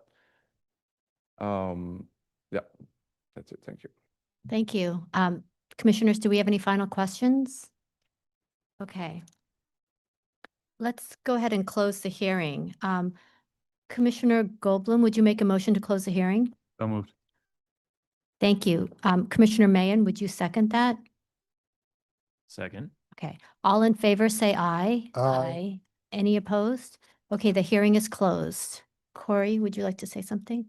Yes, just wanted to note that in looking at the Historic District Designation Report, it does say that for this group of three, there have been, several alterations. The mansard roof on the building to the far right, it was added later. It's not original to the building. The dormer in the middle of the three was also added later and not original to the building. So, we believe it just had a simple pitched roof as originally constructed, but has since evolved over time. And as you were shown, this building actually lacks a cornice entirely at the front facade. This proposal with sort of a back half mansard while leaving the front slope alone would actually match the existing condition of the building in the middle exactly. As was noted, the visibility is limited to the side of the additions, and in both cases, what one would see is brickwork to match. So even though they are doing sort of more interpretive contemporary design with regard to the rear addition and the dormers, those elements would not be seen from a public thoroughfare. And the commission has on many occasions found contemporary approaches to be appropriate for different work, particularly where the visibility is limited or there is none. And just the final note, as I think was pointed out, there are no other rear extensions at this group of three. However, there are others certainly in the block. Thank you. Commissioner Chu, would you like to start this one? Sure. I think that overall, in terms of what's being proposed, a mansard addition and a pretty modest addition down at the rear, I think is appropriate. In terms of the style, the more contemporary addition, I also feel is appropriate. I think that it provides a contrast between the historic facade that the applicant has indicated they're removing the plaster stucco finish to get the brick back, which I'm in favor of. The one comment that I do have is that on the mansard rear face, I do feel that the windows in the mansard are a little overscaled. When I look at it in elevation, I would prefer them to be a little narrower so they were more proportionally similar to the historic windows below. I feel like the width overpowers it and it doesn't feel like a mansard anymore. So with a minor revision of width to match the windows below and make them a little more vertical feeling and proportion, I could approve this. Thank you. Commissioner Ikumbe? Um, uh, as said, I do believe it's a pretty modest, and I guess adjustment. I do find it interesting the intersection between the gable and the mansard. So it kind of gives it just a little twinge of a little something. But I do find it quite nice. I agree with Commissioner Chu. Size of the dormers themselves, I do believe they're a little large. And actually, just taking note of the original building, the dormer, it was off center and it was just modest in size, but it did give it kind of a little pop to the building itself. So I did like that feature about it. Overall, the extension, I can find it appropriate, and the choice of materials as well. Thank you. Commissioner Wilder? I find it appropriate overall. I share the concern with the size and spacing of the dormer windows at the mansard roof. And my other concern is the, I guess, application and re-exposure of the brick. I'm concerned that I don't necessarily understand the strategy of matching the brick where the new mansard roof is on the side elevation, as well as uncovering or exposing the brick that's underneath the stucco, and then also adding the new brick. It seems like it could potentially be 3 different shades of brick, which is different from what we see in the rendering. So that's my only concern beyond the dormer, but overall I find it appropriate. Do you want to say something? Okay. Thank you. Commissioner Ginsburg? So I find this appropriate. I actually think the dormer windows, as shown, are fine. They're a modern interpretation of something that wasn't there. They're not really visible. And so I don't have a problem with that. I think the brick issue is an issue, but that's something that can be worked with staff when the stucco's removed. The condition of the existing bricks may not be good, and it may. And then depending on what they look like, it may be possible to get a good match and it may not be. So I would say that that's something that just has to be worked with staff. Thank you. Commissioner Chen? Yeah, I find it generally appropriate as to the comment about the scale of the windows that Commissioner Chu referred. Thank you. Commissioner Mann? Thank you. I find the modification to the roof to be appropriate given the history of change over time of the neighbors and the relatively modest change to the scale. Okay with the dormers as is, given limited visibility. Assuming the technical issues can be worked through, I applaud the applicant for removing the stucco from the upper level. This wouldn't prevent me from finding it appropriate given the limited visibility, but I would note that the contemporary addition, while I think is entirely appropriate to be contemporary, does lack articulation. It's not entirely clear to me how it will work, and I think that could use some additional detail. I also note that there's a bit of a missed opportunity on the front to restore the cornice, which we see in the historic photo, which would go a long way to just caring for this sort of triplet of very special little buildings. Thank you. And Commissioner Goldblum? Thank you. I agree with Frank on the front facade. We can't require that they redo that cornice, but it really would be something they should consider. It would be a big help to the building. I agree with other commenters on the width of the dormer windows, that they're too wide, and I think that they should be centered over the windows below. I also agree with the concern about the brick coloration. I think what's one of the most important historical qualities of this house is that gable profile on the side, and I would urge them to change the material, keep the cornice line of the gable, and change the material of the mansard to a non-brick material like a clapboard or something, so that the modification was clearly legible and the historic profile was retained. It'll solve the brick problem, and it really kind of, I think, is the more appropriate way to kind of recognize the gable, which is a pretty distinctive shape. And finally, they are replicating the cornice on the back, as the applicant noted, but it's a simple cornice already. I don't think it needs to be further simplified, and I think it should, if they're going to be modifying it, it should copy the other two. Thank you.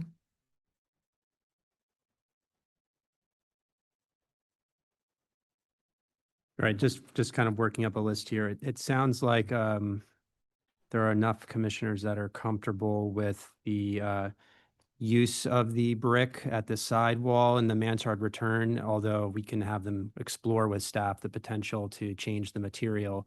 But again, the idea there is to actually match the historic side wall brick work that remains, and then to use similar brick for the side of the extension. With regard to the top floor, that would also be looked at with staff. So once the stucco is removed, we'll take a look at the condition of it with the applicant and either restore that or replace that brick in kind as needed. And we have the narrowing of the dormer windows. Work with staff. Work with staff to revise the dormers to be narrower and align with the windows below. Work with staff on refining the details of the addition itself and the cornice at the rear facade. Do you have that? Is that good, Commissioner Chu? Okay. So in the case of LPC 25-12-756, 341 Waverly Avenue in the Clinton Hill Historic District, an Italianate style row house built in 1869. Application is to construct a rooftop and rear yard addition. We note that the building's style, scale, materials, and details are among the features that contribute to the special architectural and historic character of the Clinton Hill Historic District. I recommend approval, finding that the proposed work will not damage or eliminate any significant architectural features, that the rear yard and rooftop additions will only be seen obliquely from the public thoroughfare through a gap between buildings within the context of secondary facades, and will have a harmonious secondary presence in the streetscape. That the proposed mansard roof and dormers at the rear roof slope and new rear cornice will be in keeping with the additions and elements sometimes added to houses of this age and type historically, including at the other two houses in the row, and the design of these elements will recall the historic features in a contemporary way. The applicant is to work with staff on the proportion of the dormers at the new mansard, particularly with the width of the dormers and their locations and plan. That the use of slate roofing and gray painted metal trim at the mansard and dormers and matching brickwork, stone coping, and wood trim at the extended lot line facade will be consistent with and support the unity of the row, and that the addition will not rise to the full height of the building, and the top floor of the rear facade will be retained. Therefore, the work will maintain a sense of the building's original massing. That the other rear yard additions of similar height and depth exist within the block, and that the proposed rear yard addition will not overwhelm the building or the central green space. That the design and materiality of the rear yard addition, featuring metal window assembly flanked by brick piers and stucco-clad side walls, will harmonize with the residential character of the building and other buildings on the block. the applicant is to work with staff on the final built brick condition, looking at the condition of the brick once stucco is removed, matching the existing historic brick on the party wall with any new material added to the rooftop, again, to be composed to distinguish any addition work with the historic fabric, and that they will look like they are harmonized in the material from the existing to the proposed, and that the work will not detract from the special architecture or historic features of the building or historic district. Thank you. Commissioner Kimbe, would you second that motion? Second. Thank you. John, will you call the vote? Vice Chair Master, Aye. Commissioner Chen, Aye. Commissioner Chu, Commissioner Ginsburg, Aye. Commissioner Goldblum, Commissioner Quimby, Aye. Commissioner Mahan, Aye. Commissioner Wilder. Aye. 8 in favor, none opposed. The motion passes. Thank you. That's approved with modifications. Please continue to work with staff. Let's move to the next item.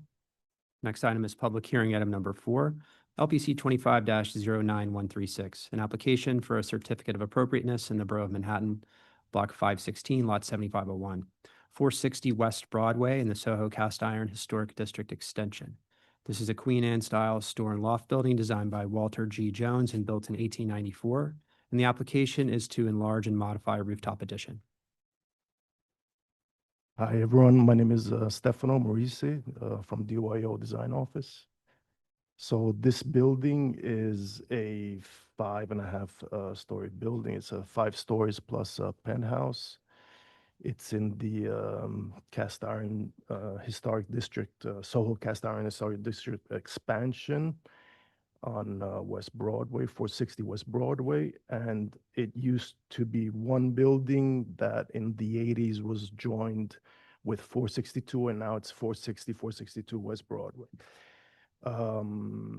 It was converted to condos in the 1980s, and we're not doing any work on the facades, not the front, not the rear. We're adding an extension to the existing penthouse on the 6th floor, on the roof of the 5th floor. So right now it's an empty terrace with a already built penthouse on the other, on the south side. And we're extending in this area above the, next to the south side. So this is the idea, is to make it completely invisible from the street. So we built the addition and backed it away from the facade. So it has a big setback, and it doesn't go all the way down to the rear, but just extends to the roof, and then it goes against the southern construction.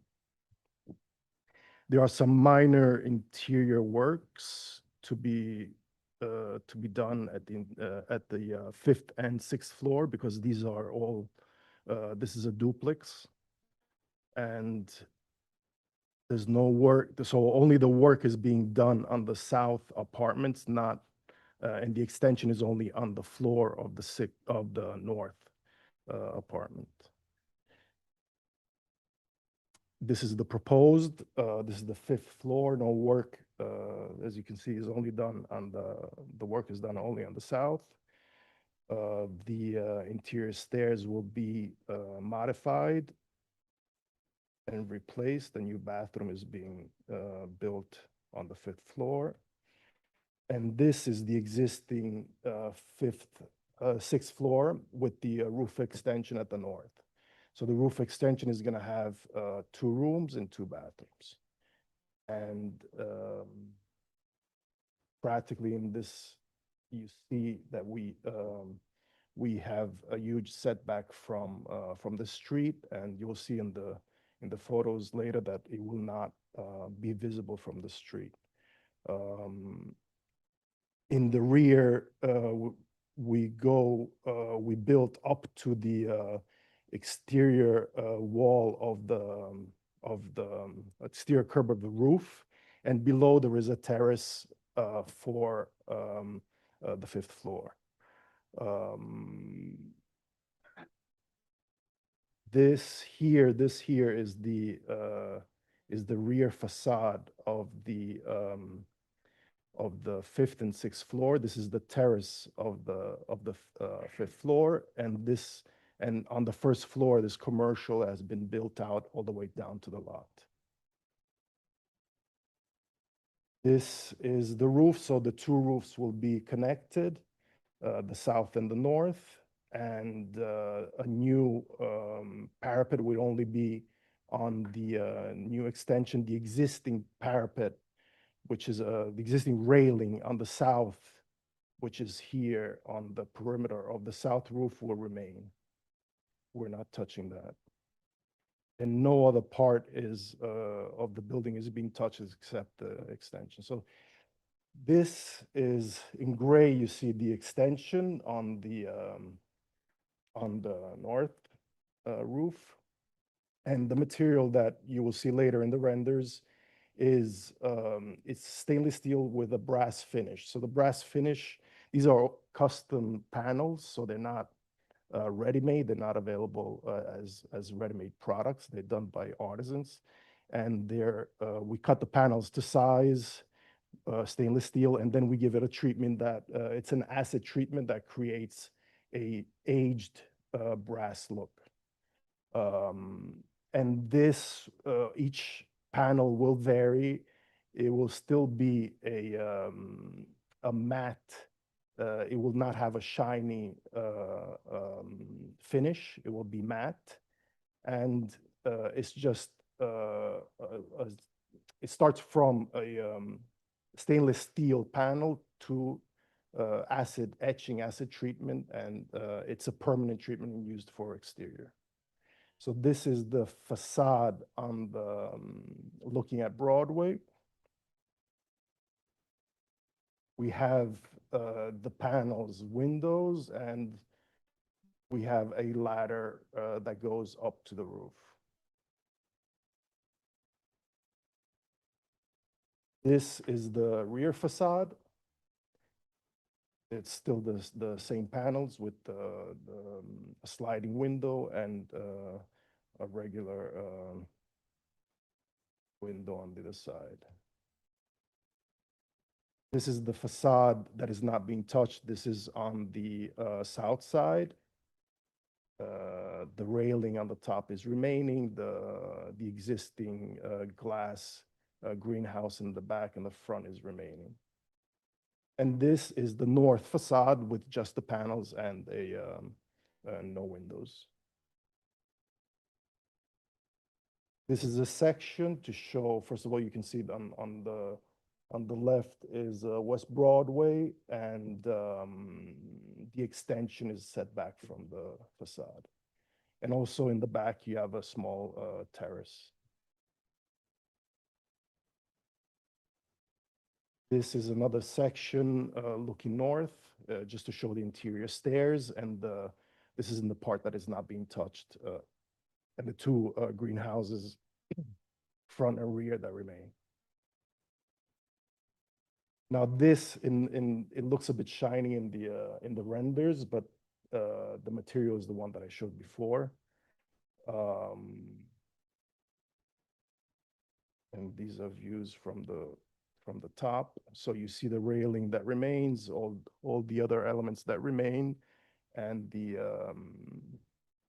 new addition. Here on the left is a view from West Broadway, and on the right is the rear view.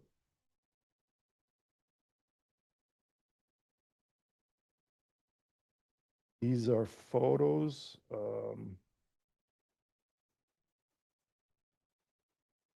These are photos. I don't know if you can see here, but this is the view from the south. And this was when already the mock-up was built and nothing is visible.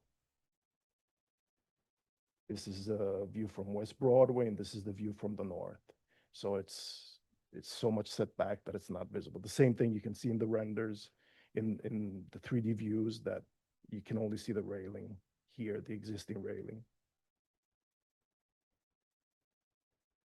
And this is just the mock-up that has been built in the terrace. Thank you. Thank you. Commissioners, do we have any questions? Commissioner Chu? Just to clarify, the existing rooftop addition is just being. No. It's a, yeah, Except for, I guess, guardrail on the roof. no, not even that. That's existing as well. That's existing remains, yeah. It's the railing. Can you talk about the gold, just to hear what your thoughts are? The very, for Well, something it's- you can't see, it's quite eye-catching. So it's something that we always use in interiors, but Yes. this is the first time that we use it exterior. But that's why usually we use regular steel interior, but for exterior, we use stainless steel. Now it's a simple process, but it has to be done by people that know how to do it. So it's an artisan, it's done by artisans. So what we do, we cut the panels to size, we bend the panels because they have to be bent to create, to be installed. And then the steel is just sprayed with acid. It's a certain acid, depending on the components of the acid, it gives a certain color. And in this case, it gives this color, So you do desire it to be magnet visually from well, from upper units. Well, yeah, we like it to be something, we couldn't use brass because it's too expensive. It would be extremely expensive. It's not worth it. But we also like something that could age in time. And stainless steel doesn't age. Well, it age very, very little, but the patina that this creates will age with water and everything. So that's why we want to. And this was the only solution because there's many other solution of creating panels with a brass look, but they're not how can I say, aged already. So they have a finish that which doesn't remain as is. It's just done by it's not done with an acid. Yeah. But you specifically wanted this gold color, obviously. Yeah, brass color, We're brass looking finish. for Yeah. a zinc or something. Brass, yeah. It's Yeah. shiny look. Well, it's not gonna be shiny. No. Sorry, but Oh, okay. Have a sample here? I don't because it has to be made. The rendering really makes it look shiny. Yeah, It's no, hard to yeah, that's tell what it's like. unfortunately, that's how. Yeah. And All right. just to follow up on Commissioner Chu's question, once it start aging, what sort of color and shade does it turn into? It will turn more brownish, and that's it. Because the stainless steel behind will never come out because it's already once the acid has done and is stabilized, nothing will happen to it. Light brown or is it dark brown? It's like exactly like an aged what brass would do in time, so it become brownish. Yeah, not like a darker brown. Yeah. Over how long a time? How long a period? I don't know how long it takes to, yeah.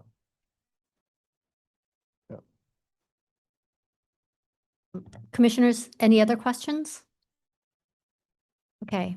Noting that there was no one in the room to speak on this item, I'm going to turn it over to Stephen Thompson. Those joining us via Zoom who wish to offer testimony, please use the raise hand function.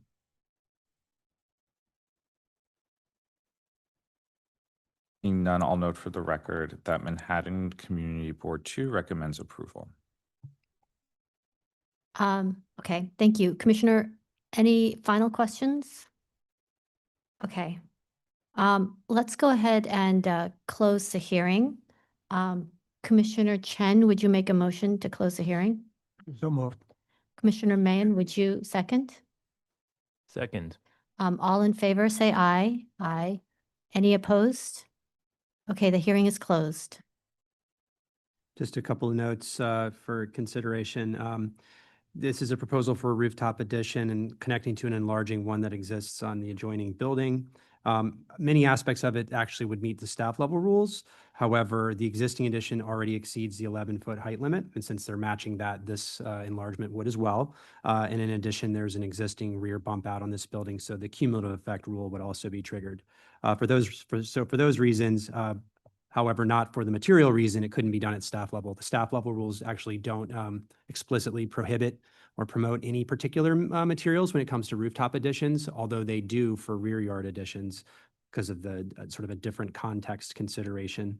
And I'll just note further that the commissioners at hearings have approved a variety of materials such as stainless steel, Core-10 steel, bronze, other colored metals, and stuccos. However, I don't think I've seen this particular material and finish before. Thank you. Commissioner Ginsburg, would you like to start this one? Yeah. So in general, I think this is appropriate. It is not visible from the street. Has some setback at the rear. The material is something I'm not sure we've seen before, but I think we typically pick materials for rooftop additions that are somewhat different than what's below to clearly differentiate it, and this will do that. And so I can find this appropriate. Thank you. Commissioner Wilder? Yeah, I don't think I have much to add. It's set back, it's not visible. The color is the color. Yeah, I can find it appropriate. Thank you. Commissioner Ikumbe? I can find it appropriate. There's just one thing, and it's on the rear facade. I guess what helps me read the building recognize they are two separate buildings, even though there's communication between them. It's just at the rooftop level, the addition looks like it's encroaching into the other building. So I don't know if there's going to be a different articulation of the material at that space, but that's.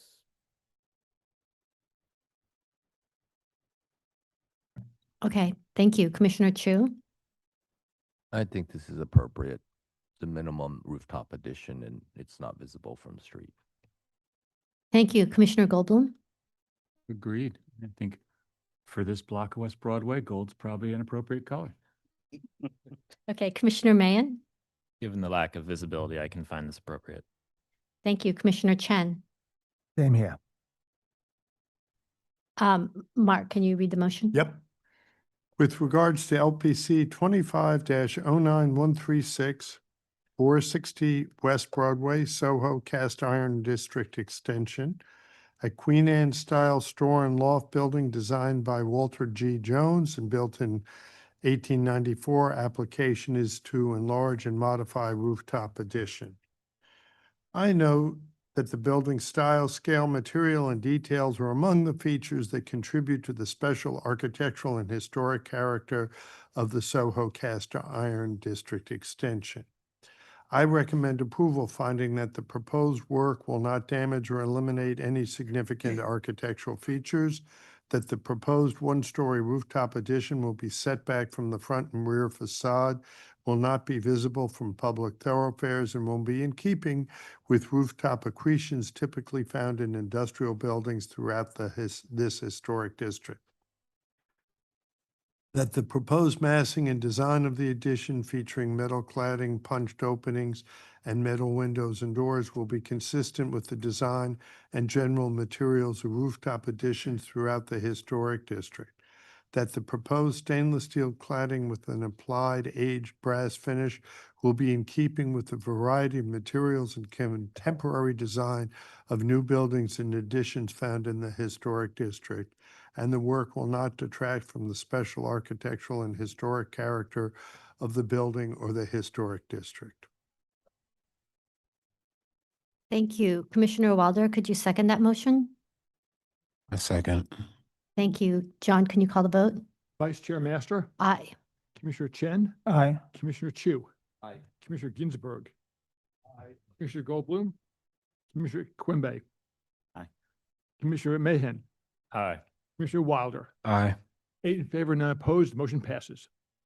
Thank you. That's approved. Let's move to the next item.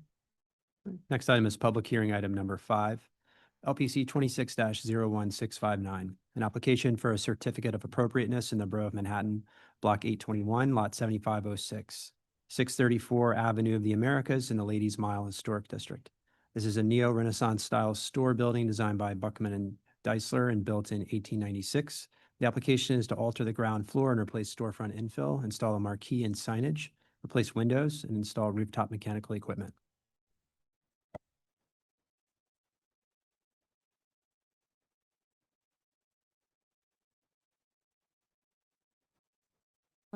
Good afternoon, Commissioners. I'm Julie Rosen from Higgins Quays Barth and Partners. We're the preservation consultants on the project.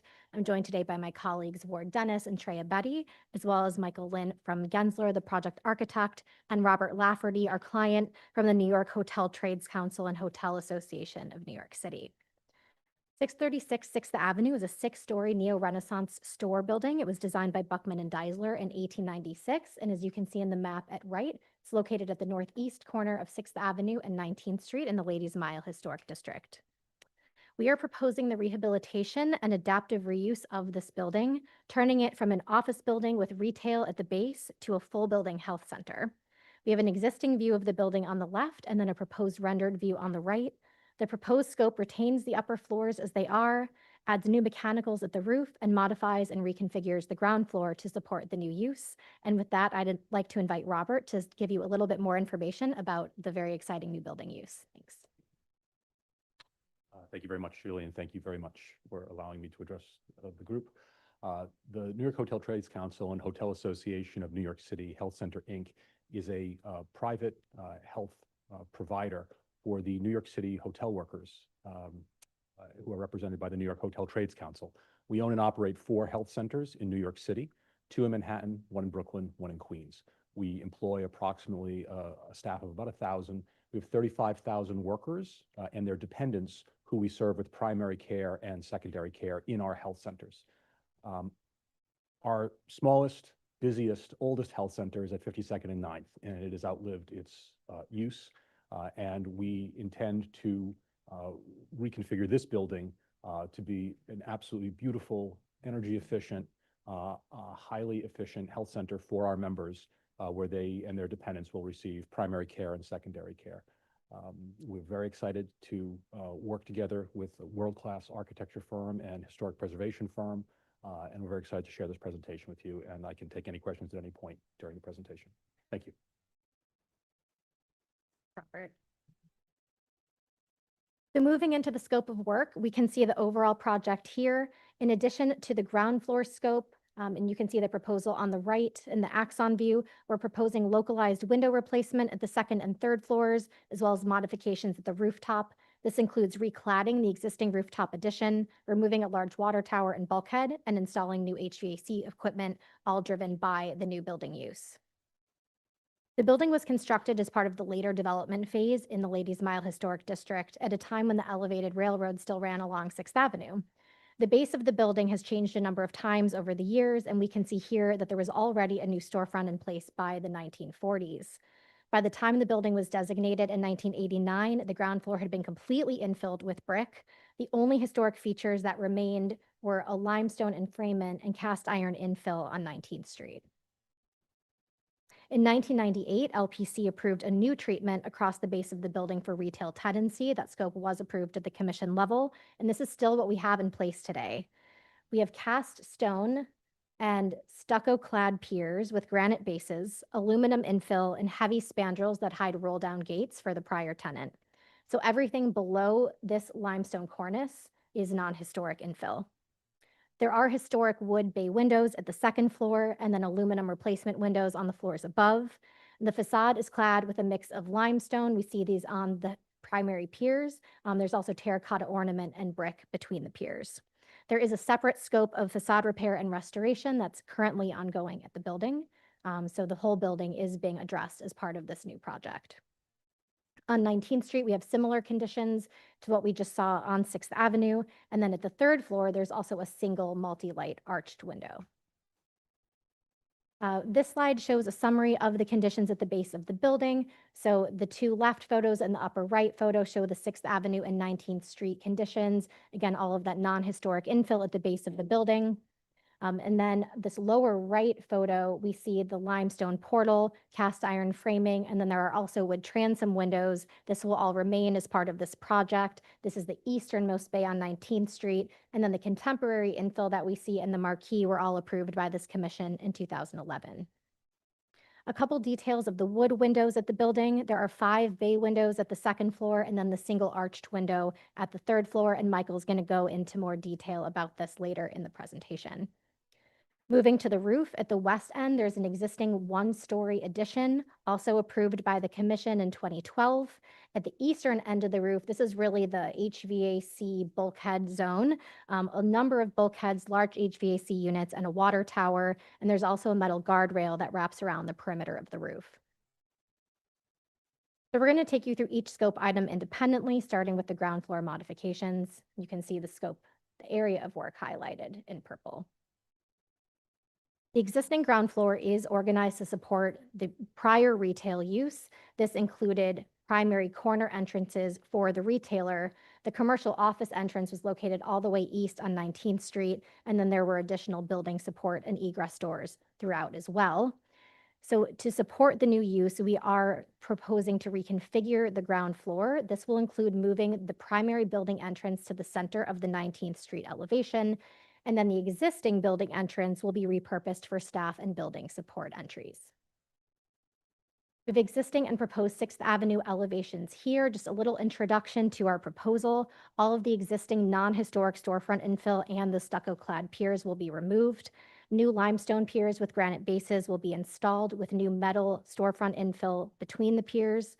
The display windows, as you can see, they're modern, but their configuration references both historic and contemporary storefronts in the historic district. And the new storefronts are also going to significantly increase the amount of glazing at the base of this building. On 19th Street, the new entrance will be created in the middle of this elevation with a marquee installed above. And at the east end of the 19th Street facade, the existing non-historic infill and commission-approved marquee will be removed, and new infill will be installed within the existing cast iron frame. We looked at other store and loft buildings constructed during the same period. In many of them, we see continuous pier expressions from the top of the building down to the ground floor.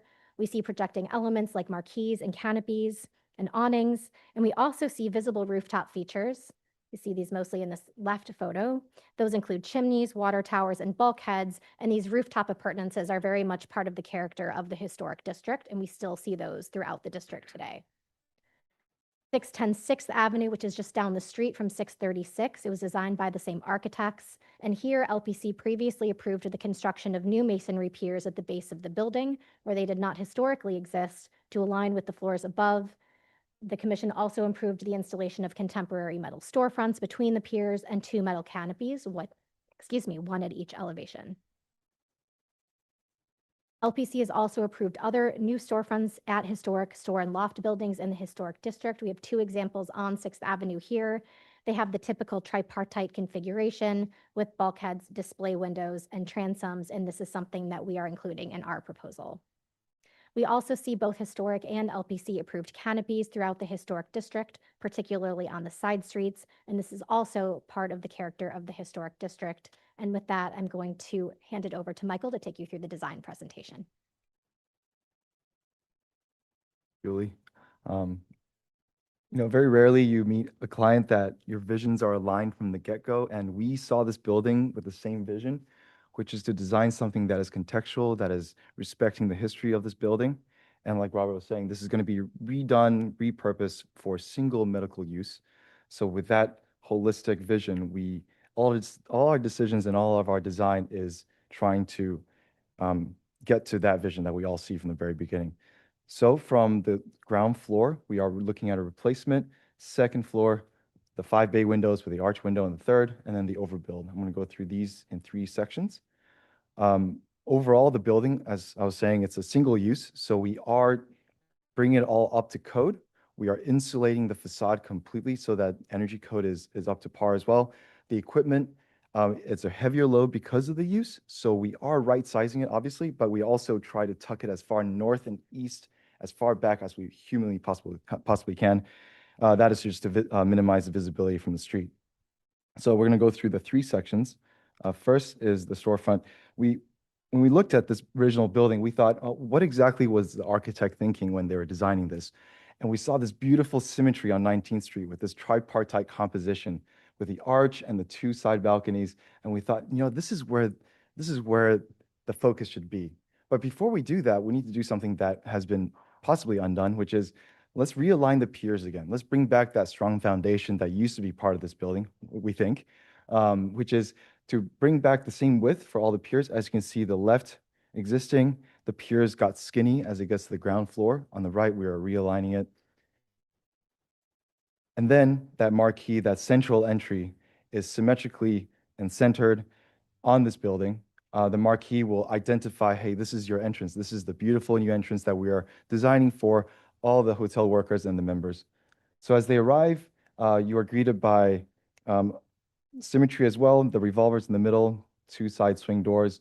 You're bookended by two very minimal sconces, and then you have the plaques that symbolize the hotel trade logo. Above the marquee is Manhattan Health Center. It is not internally lit. It is lit from the front, just a very subtle grazing light, just to give a little bit more emphasis. But this is the central entrance, and then these are the materials that we are looking at. We have found Indiana limestone that matches the original limestone, I would say 99%. We are super excited about it. We found a clean patch. We brought a bunch of limestone. We matched it. And so we're going to use that exact limestone for the storefront replacement for all the piers. And below the piers, we're going to use a very commonly used granite called Deer Isle, and that's going to be that solid foundation. And then between the piers, we're looking at metal and glass infill with a darker stone, just to have that infill be more secondary. The marquee design itself, that profile, we've been inspired by the cornices all around the district. So it's a modern take on that curved detail profile. So we're going to use that, and that motif is actually carried throughout the interiors and everywhere in this building. So that is the profile for the marquee. That is also the profile for the window frames, as you can see in the middle on number 4 there. So that subtle detail is something that we like to add and have that richness as you approach the building. There's this extra layer of detail that you see. For the ceiling soffit, we're looking at a GFRC panel, and that color is matched very closely to the original limestone, and it's going to have that subtle arced scalloping feature underneath to give it that softness.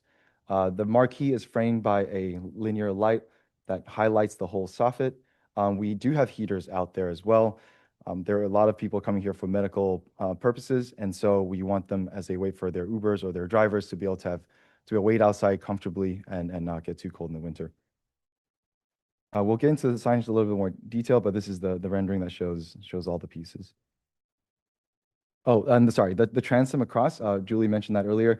This is a reoccurring design throughout the district, so we want to keep that extra transom at the storefront all the way across the ground floor. We have a lot of drawings. We can always come back to them, so I'm going to go through them pretty quickly when we have questions and answers afterwards. So these are the elevations for the typical bays, sections of before and after. Before, you can see the giant horizontal bar across the storefront for the rolling gate. We have removed that. The subtle arch again reappears for the proposed over on the right. And the ceiling, as it comes in, there's a cove light that subtly lights the top of the storefront in a very soft glow. And that is a larger glass opening for the storefront. Here are the details of how we are going to achieve that.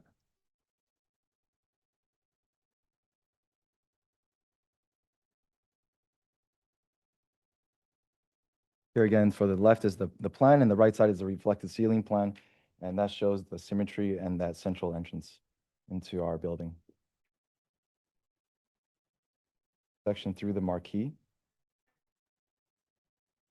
We have tried our best to minimize the height of the marquee to 1'4". It took a lot of effort to try to negotiate between the structure, mechanical, and lights and the scalloping panels. For the staff entry, because we have now refocused the main entry to the center, we thought there's no need to have the marquee addition, so we are going to remove it and revert it back to the original design. We're keeping the cast iron piers and horizontal. The 3 windows above we are keeping. Those are the original wood windows. We are keeping those. Those are the only ones that are in decent shape.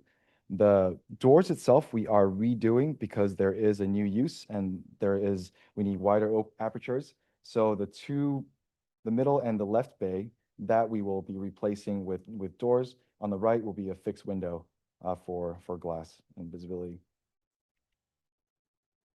Here are some of the details for the staff entrance. And then for signage, we mentioned a little earlier, the main sign above Manhattan Health Center, that sign is 8 inches tall and it will be front lit in a nice grazing light.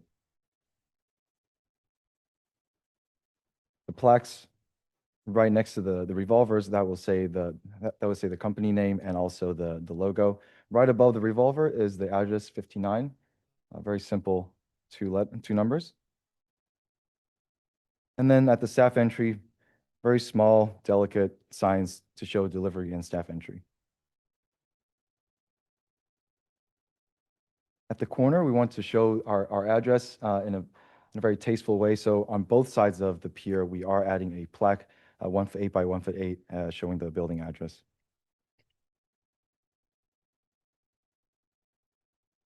Moving on to the 2nd and 3rd floor, these are the wood window replacements. We're super excited about this. We were able to find a fabricator that can make wood windows with the new IGU buildup. So looking at some of the historical photos, there have been some minor additions over the years. As you can see on the left photo, there is the middle and right bay windows. There's a vertical metal addition. On the center and the right photo, the horizontal has been added after the construction. So we're going to remove them and revert it back to the original design intent. We are keeping the face of glass location to the facade, so we're not changing any of the relationships. As you can see from these photos, the windows have deteriorated significantly. So the only way for us to keep and have wood windows is to replace them with newer and newer wood windows with a new glass buildup. Here are some of the details. The one thing to note is that unfortunately, because of the heavier weight of the glass and the construction of it now, we are unable to keep the operability of the 2 side windows. However, because of the change of the use of the building, these windows will never be opened anyways. So this is really the best we could do for having wood windows. But we're very excited about it. We are painting it black, but as people get close to those windows, you will see the texture of the wood and it's going to feel very rich. Here are some of the details through it. As you see from existing and proposed, we are trying to match that profile as closely as we possibly can. For the arch window as well, this has also deteriorated, single pane windows, so we are replacing those. The center large pivot window, we are unable to replicate the operation, but the 2 side ones, we can keep them operable, but it will be top pivot as opposed to center pivot. So those are the only 2 windows that we're able to keep some sort of operability, but they are all replaced with wind windows, glass line to facade, dimensions, all kept exactly the same. Window profiles, we're trying to match it as closely as we possibly can, including the depth that it was originally designed. Now for the rooftop addition and mechanical, these are top-of-the-line equipment that we're right-sizing for the building use. Since it's a medical facility, it does require a heavier load, so we are designing it for the use and only for the use. The only addition that we're building on top is this corridor to the right that connects to the other staircase. So we're bringing this up to code as well. So there's 2 means of egress from the rooftop addition. And that is a corridor with a landing that connects to the stair bulkhead, only used for egress. And the reason why we need to extend the bulkhead, increasing the encroachment to the street that actually encroaches into the initial setback, is because when you open that door, currently existing, when you open that door, you're met with the first riser. So it's not exactly safe. So we've extended that into a landing before you enter the staircase so that everybody is safe as they're egressing. So that is really the only addition on the roof. The facade itself, we are replacing with a metal and glass facade. The facade on the west and the south is a nanowall construction. So we are opening up that facade so people can use that terrace, and we're making it usable. The terrace is surrounded by black metal guardrail at the moment. We are replacing with glass. We are also pulling it inward to decrease the visibility from the street.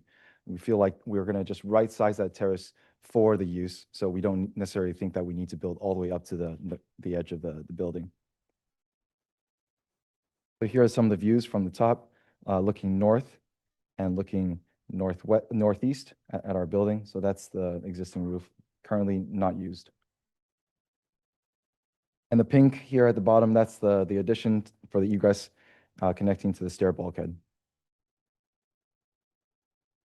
This is a section through 6th Avenue for existing and proposed. And we can always come back to this as we go to discussion. A little close-up elevations.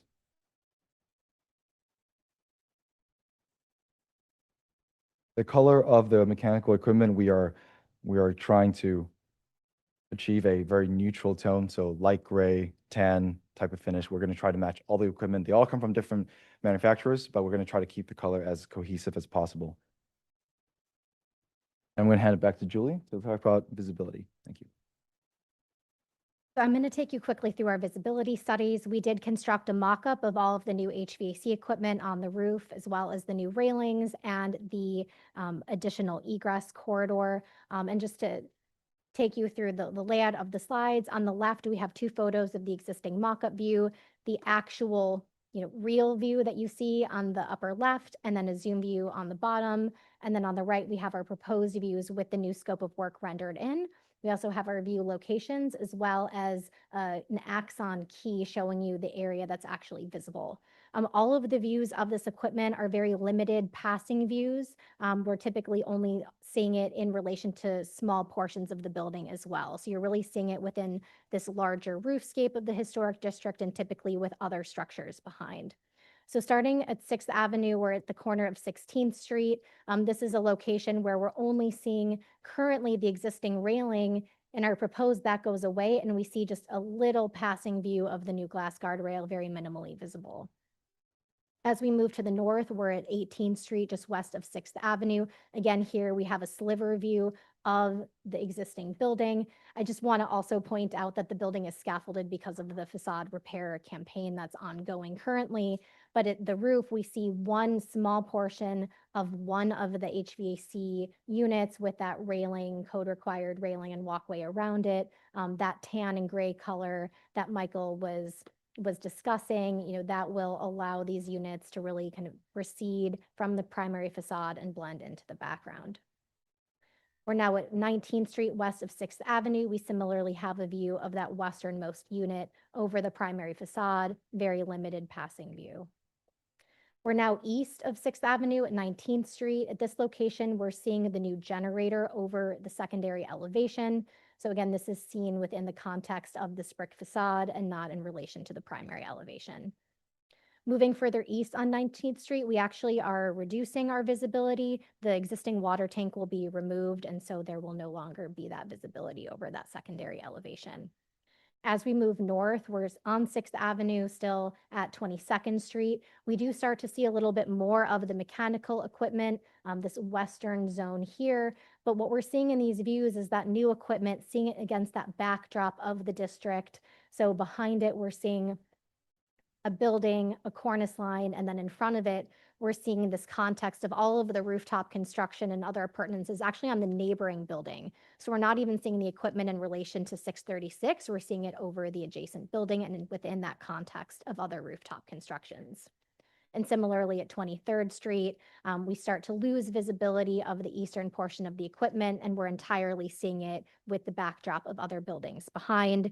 So we do feel that our visibility, again, is very passing, very limited, and we're oftentimes not even seeing it in relation to the actual structure. And of course, the gray and tan color will help all of the equipment recede from view.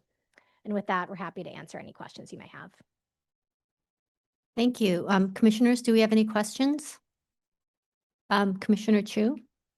Yeah, just looking at this rendering, and it wasn't mentioned, but the existing building has a white cornice at the top. Is this proposing a change to a dark gray or black? What is color? It is a darker, slightly darker gray, but I think that because of the rendering, you can see the shadow line. When Yeah. we took this, there is a color change on the right side there. You see the lighter color peeking out below. You can try to point to it. Okay, all good. That lower strip there, that's the color that we're proposing. And the rest is just in shadow. Okay, do you have a sample that you can show us? Not with us. Okay, because the existing cornice is matching the color of the facade, is that correct? No, it's a slightly different. We're also trying to find the original color. There's been multiple layers of paint, different finishes that have been applied. So there's probably 4 or 5 layers, and which is why we're cleaning and restoring it right now. But So it'll be a close match. it'll be a with the close match to the existing. existing. What's existing? It'll be a close match. We're happy to work with staff to Okay. Yeah. figure out the right color for that. Thank you. Commissioner Chen? Energy-wise, the before and after, how much of an increase, improvement in performance? We actually have our technical director here who can answer that question for you.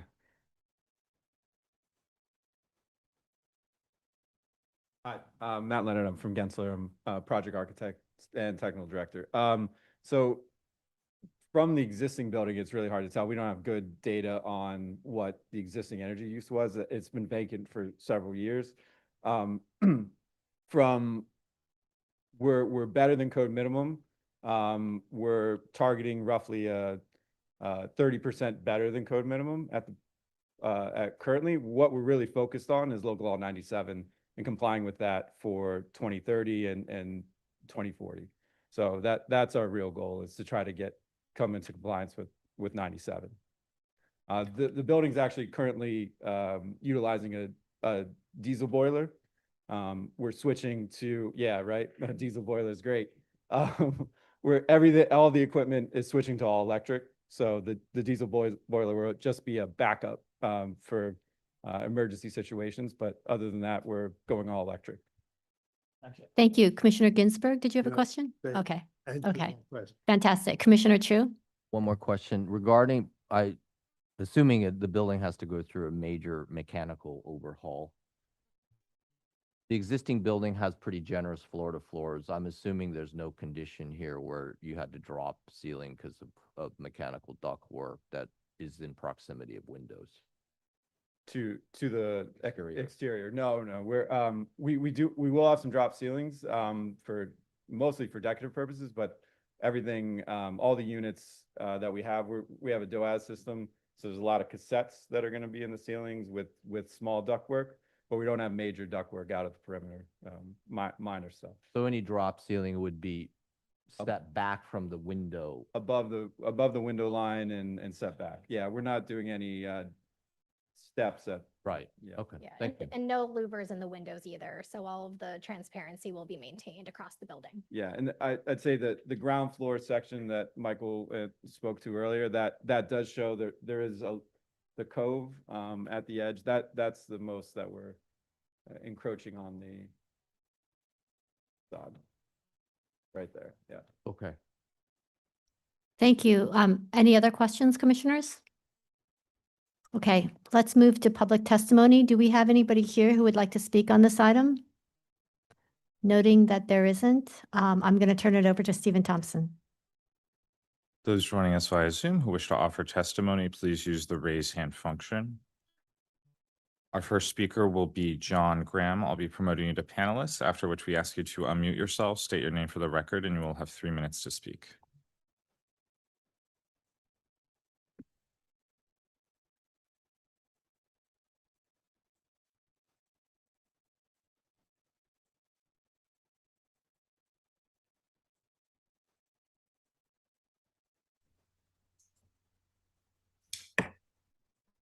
Good afternoon, Commissioners. John Graham for the Victorian Society in New York.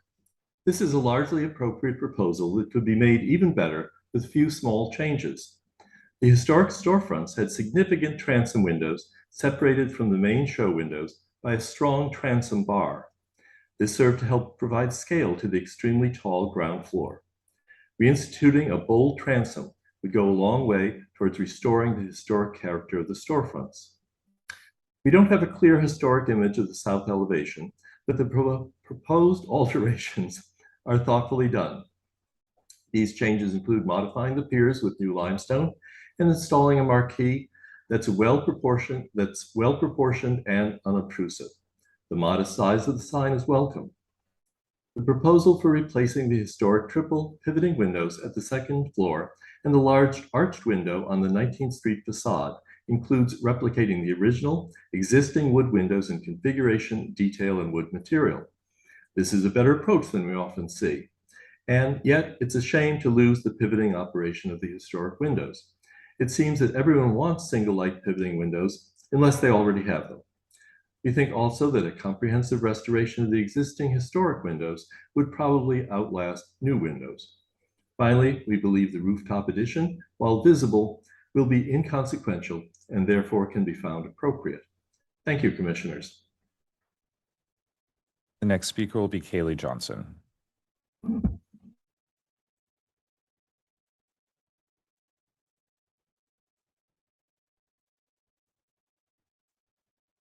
Hello, Commissioners. This is Kaylee Johnson speaking on behalf of the Historic Districts Council. HDC finds the majority of this proposal to be appropriate, but we would like to see an increase in the heft of the transom bar to make it visually stronger and more similar to the original design. Thank you. Thank you. Anyone else joining us via Zoom who wishes to offer testimony, please use the raise hand function. All right, seeing none, I'll note for the record that Manhattan Community Board 5 recommends approval. Thank you. Would the applicant like to respond to the comments? Yes, thank you. Yes, I'd just like to address a couple of the comments. The first is regarding the storefront. I'd like to clarify that we are replacing a commission-approved non-historic storefront, and we think a contemporary storefront system is appropriate here. We're not trying to replicate a historic condition, but are trying to make the new system compatible with the historic fabric and the character of the historic district.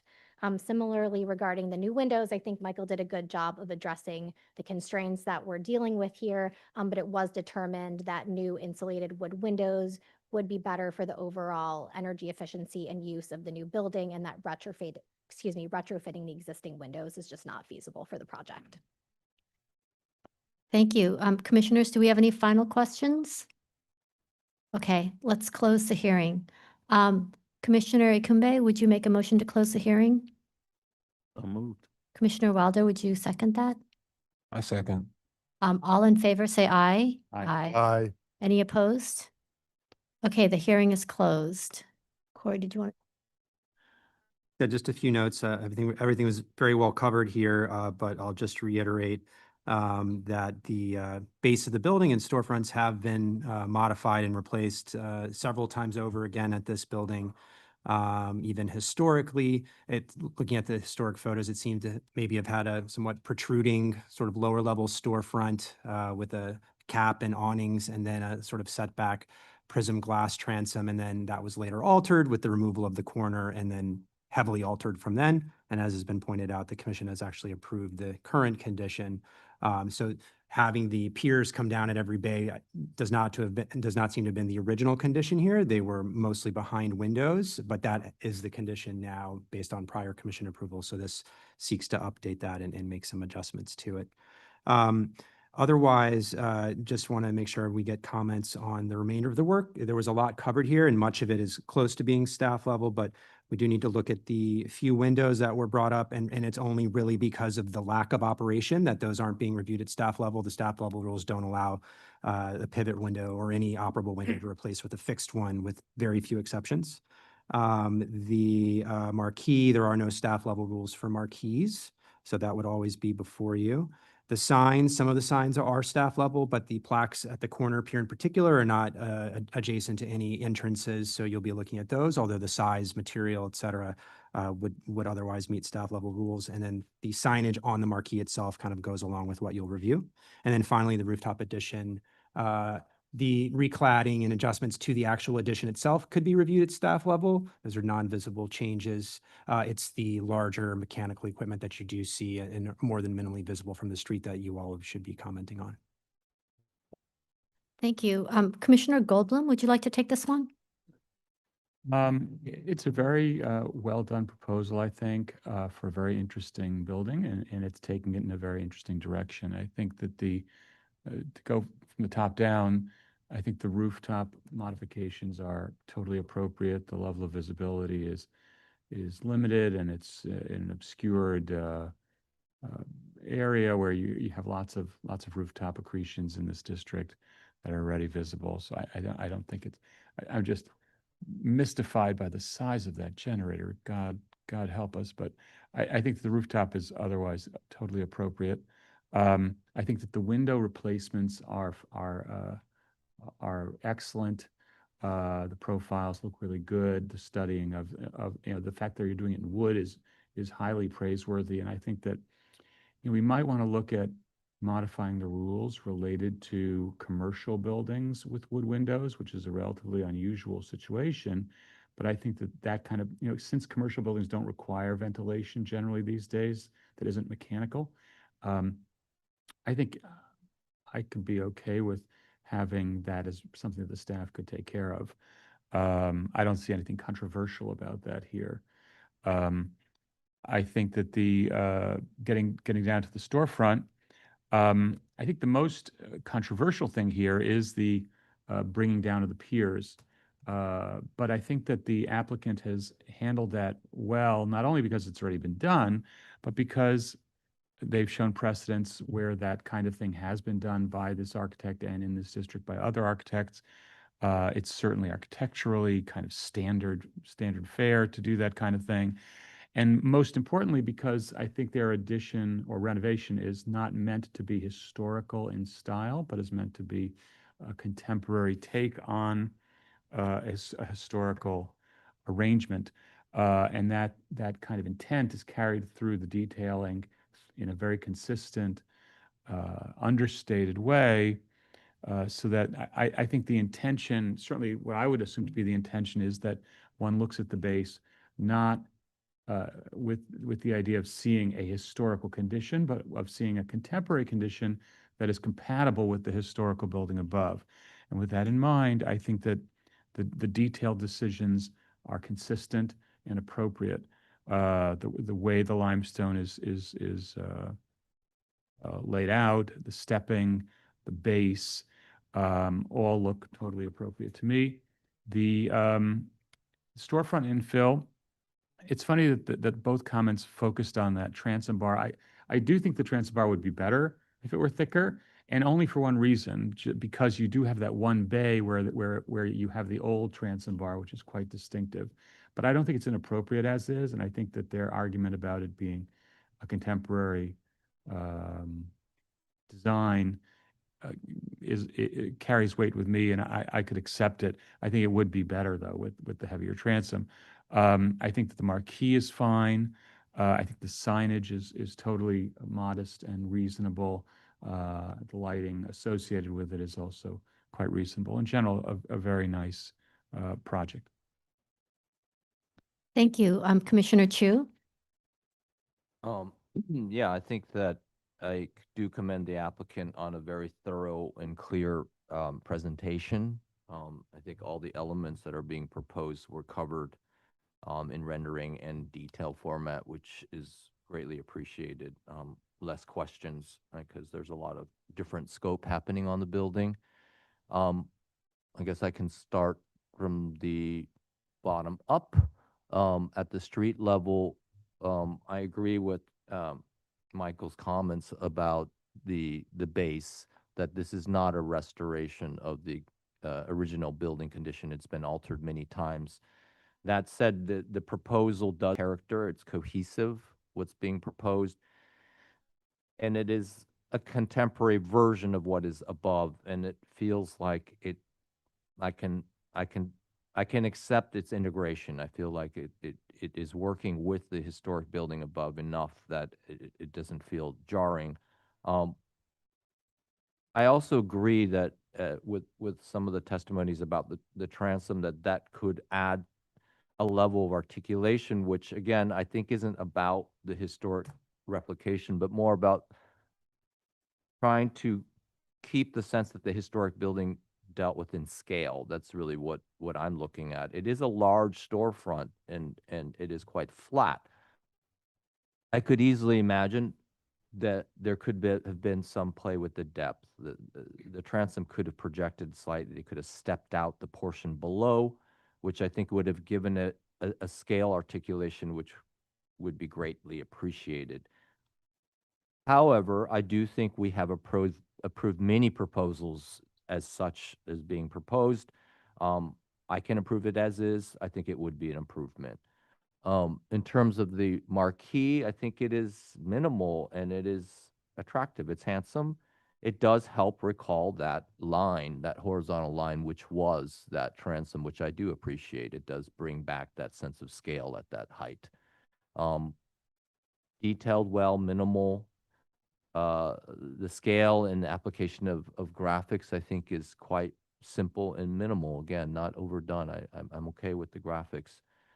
As we go up, I agree that the window restoration is done very well. I appreciate the use of wood, and the applicant kept the profiles as thin as they could. Having operable windows would have doubled those profiles, which I agree are not in keeping with the building system and would have detracted from the look of that elegance of those windows.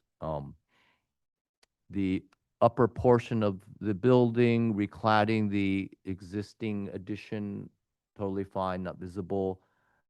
The visible elements of mechanical equipment, I feel comfortable with. It is within a backdrop of many rooftop accretions and within a whole collage of building masses. So a major renovation as such and doing an overhaul in the whole system, I'm not surprised the need for larger new equipment. So I'm okay with the impact. Overall, very well done proposal. Thank you. Commissioner Ikumbe?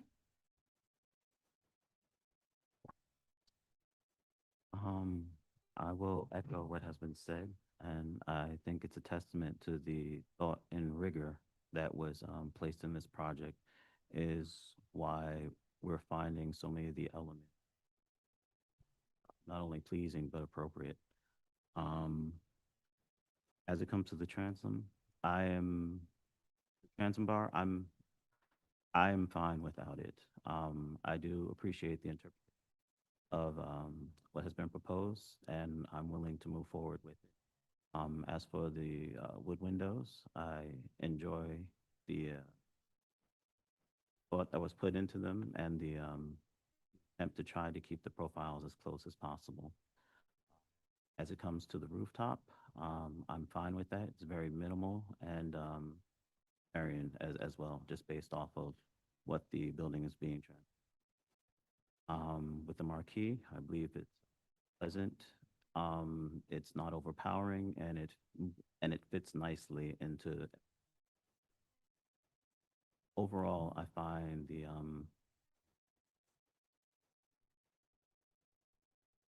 Thank you. Commissioner Wilder?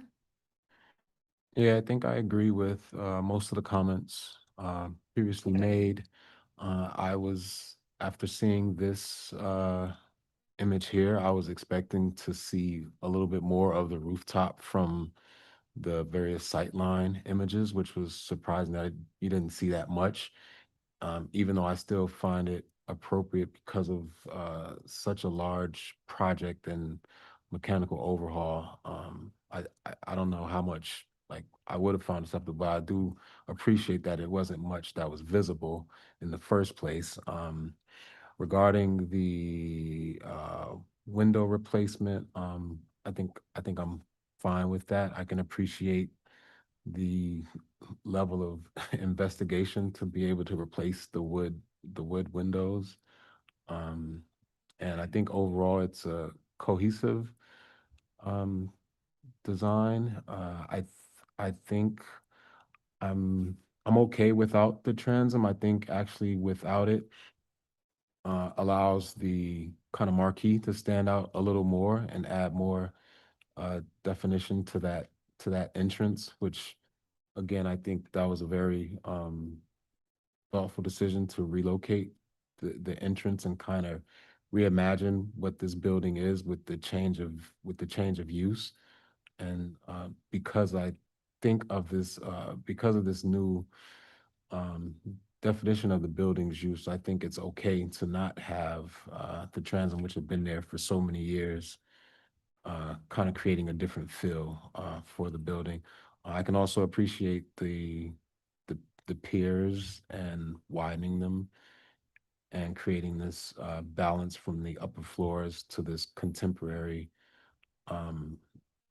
change at the bottom.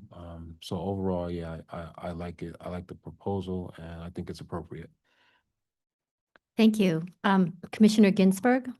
So I won't repeat because I basically agree with my fellow commissioners. I'm fine without the transom. It was there for roll down doors, which I'm glad you don't need now. And it will bring more light into the space, which I think is a good thing. I also want to commend you for your care and thought about energy efficiency. So I found this appropriate and a very good presentation. Thank you. Commissioner Chen? Yeah, I agree with many of the excellent comments, both the testimony from the public as well as the Commissioner Chu and Commissioner Goldblum's comments. I do agree that to the degree possible, that the transom details could be studied. I think I know it is not trying to duplicate the previous non-historic ones, but I do think that proportional wise, that would be good to take another look at it. Thank you. Commissioner Mahan? I won't repeat all of the thoughtful comments that have already been made. I can find everything about the proposal appropriate, including the transom. So I will just add that this is a really wonderful example of adaptive reuse of our historic building stock. The project is thoughtful and well done. The presentation likewise was thorough, clear, and persuasive. And this adaptive reuse, this rejuvenation, of our historic building stock, particularly for use as a health center, is one of the most satisfying kinds of projects, that we can see here. So congratulations to the applicant team. Thank you.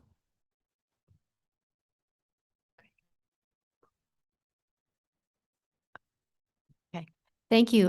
Commissioner Goldblum, I think we can read the motion. It's an approval, but if they want, they can study the transom.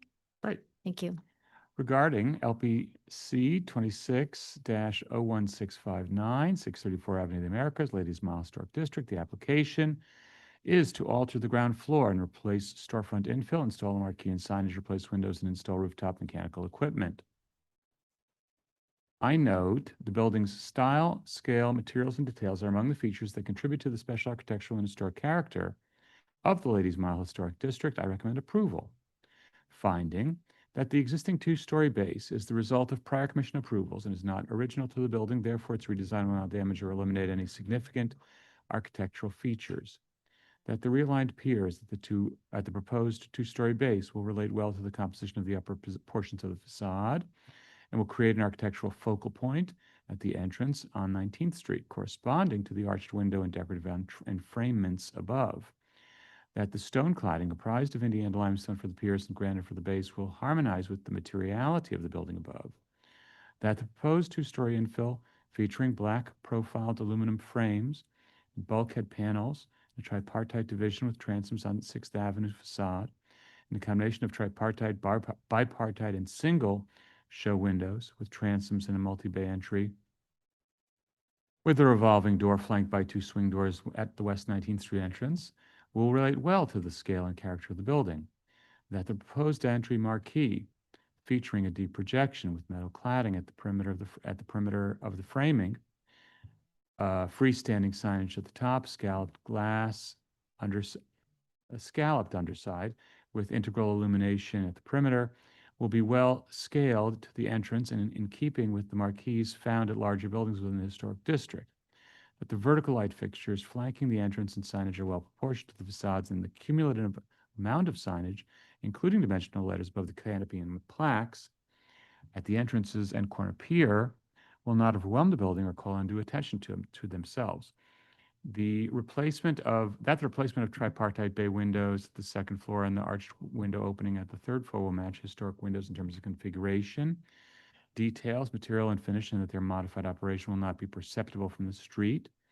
That the proposed mechanical equipment on the roof, which will be lower than the existing water tower, will only be minimally visible over the primary facade in conjunction with other rooftop additions and mechanical equipment, and will be in keeping with similar equipment on other buildings in the historic district, and that the work will not detract from the special architectural or historic character of the building or of the Ladies Mile Historic District.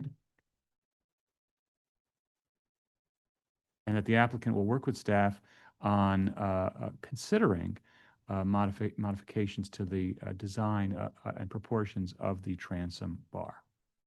Thank you. Commissioner Chu, can you second that motion? Second. Thanks. John, can you call the vote? Vice Chair Master, Aye. Commissioner Chen, Aye. Commissioner Chu, Aye. Commissioner Ginsburg, Aye. Commissioner Goldblum, Commissioner Quimby, Aye. Commissioner Mayen, Aye. Commissioner Wilder. Aye. 8 in favor, none opposed, the motion passes. Great. That's been approved. Thank you. Okay, that concludes our morning session. We're going to break for lunch. It's 12:26 now. Let's return at 1 o'clock to resume the afternoon session. We're going to ask all members of the public on Zoom to exit voluntarily so that we don't have any technical difficulties. If you choose to return to the afternoon session, that could arise if we remove you from the meeting. Thank you.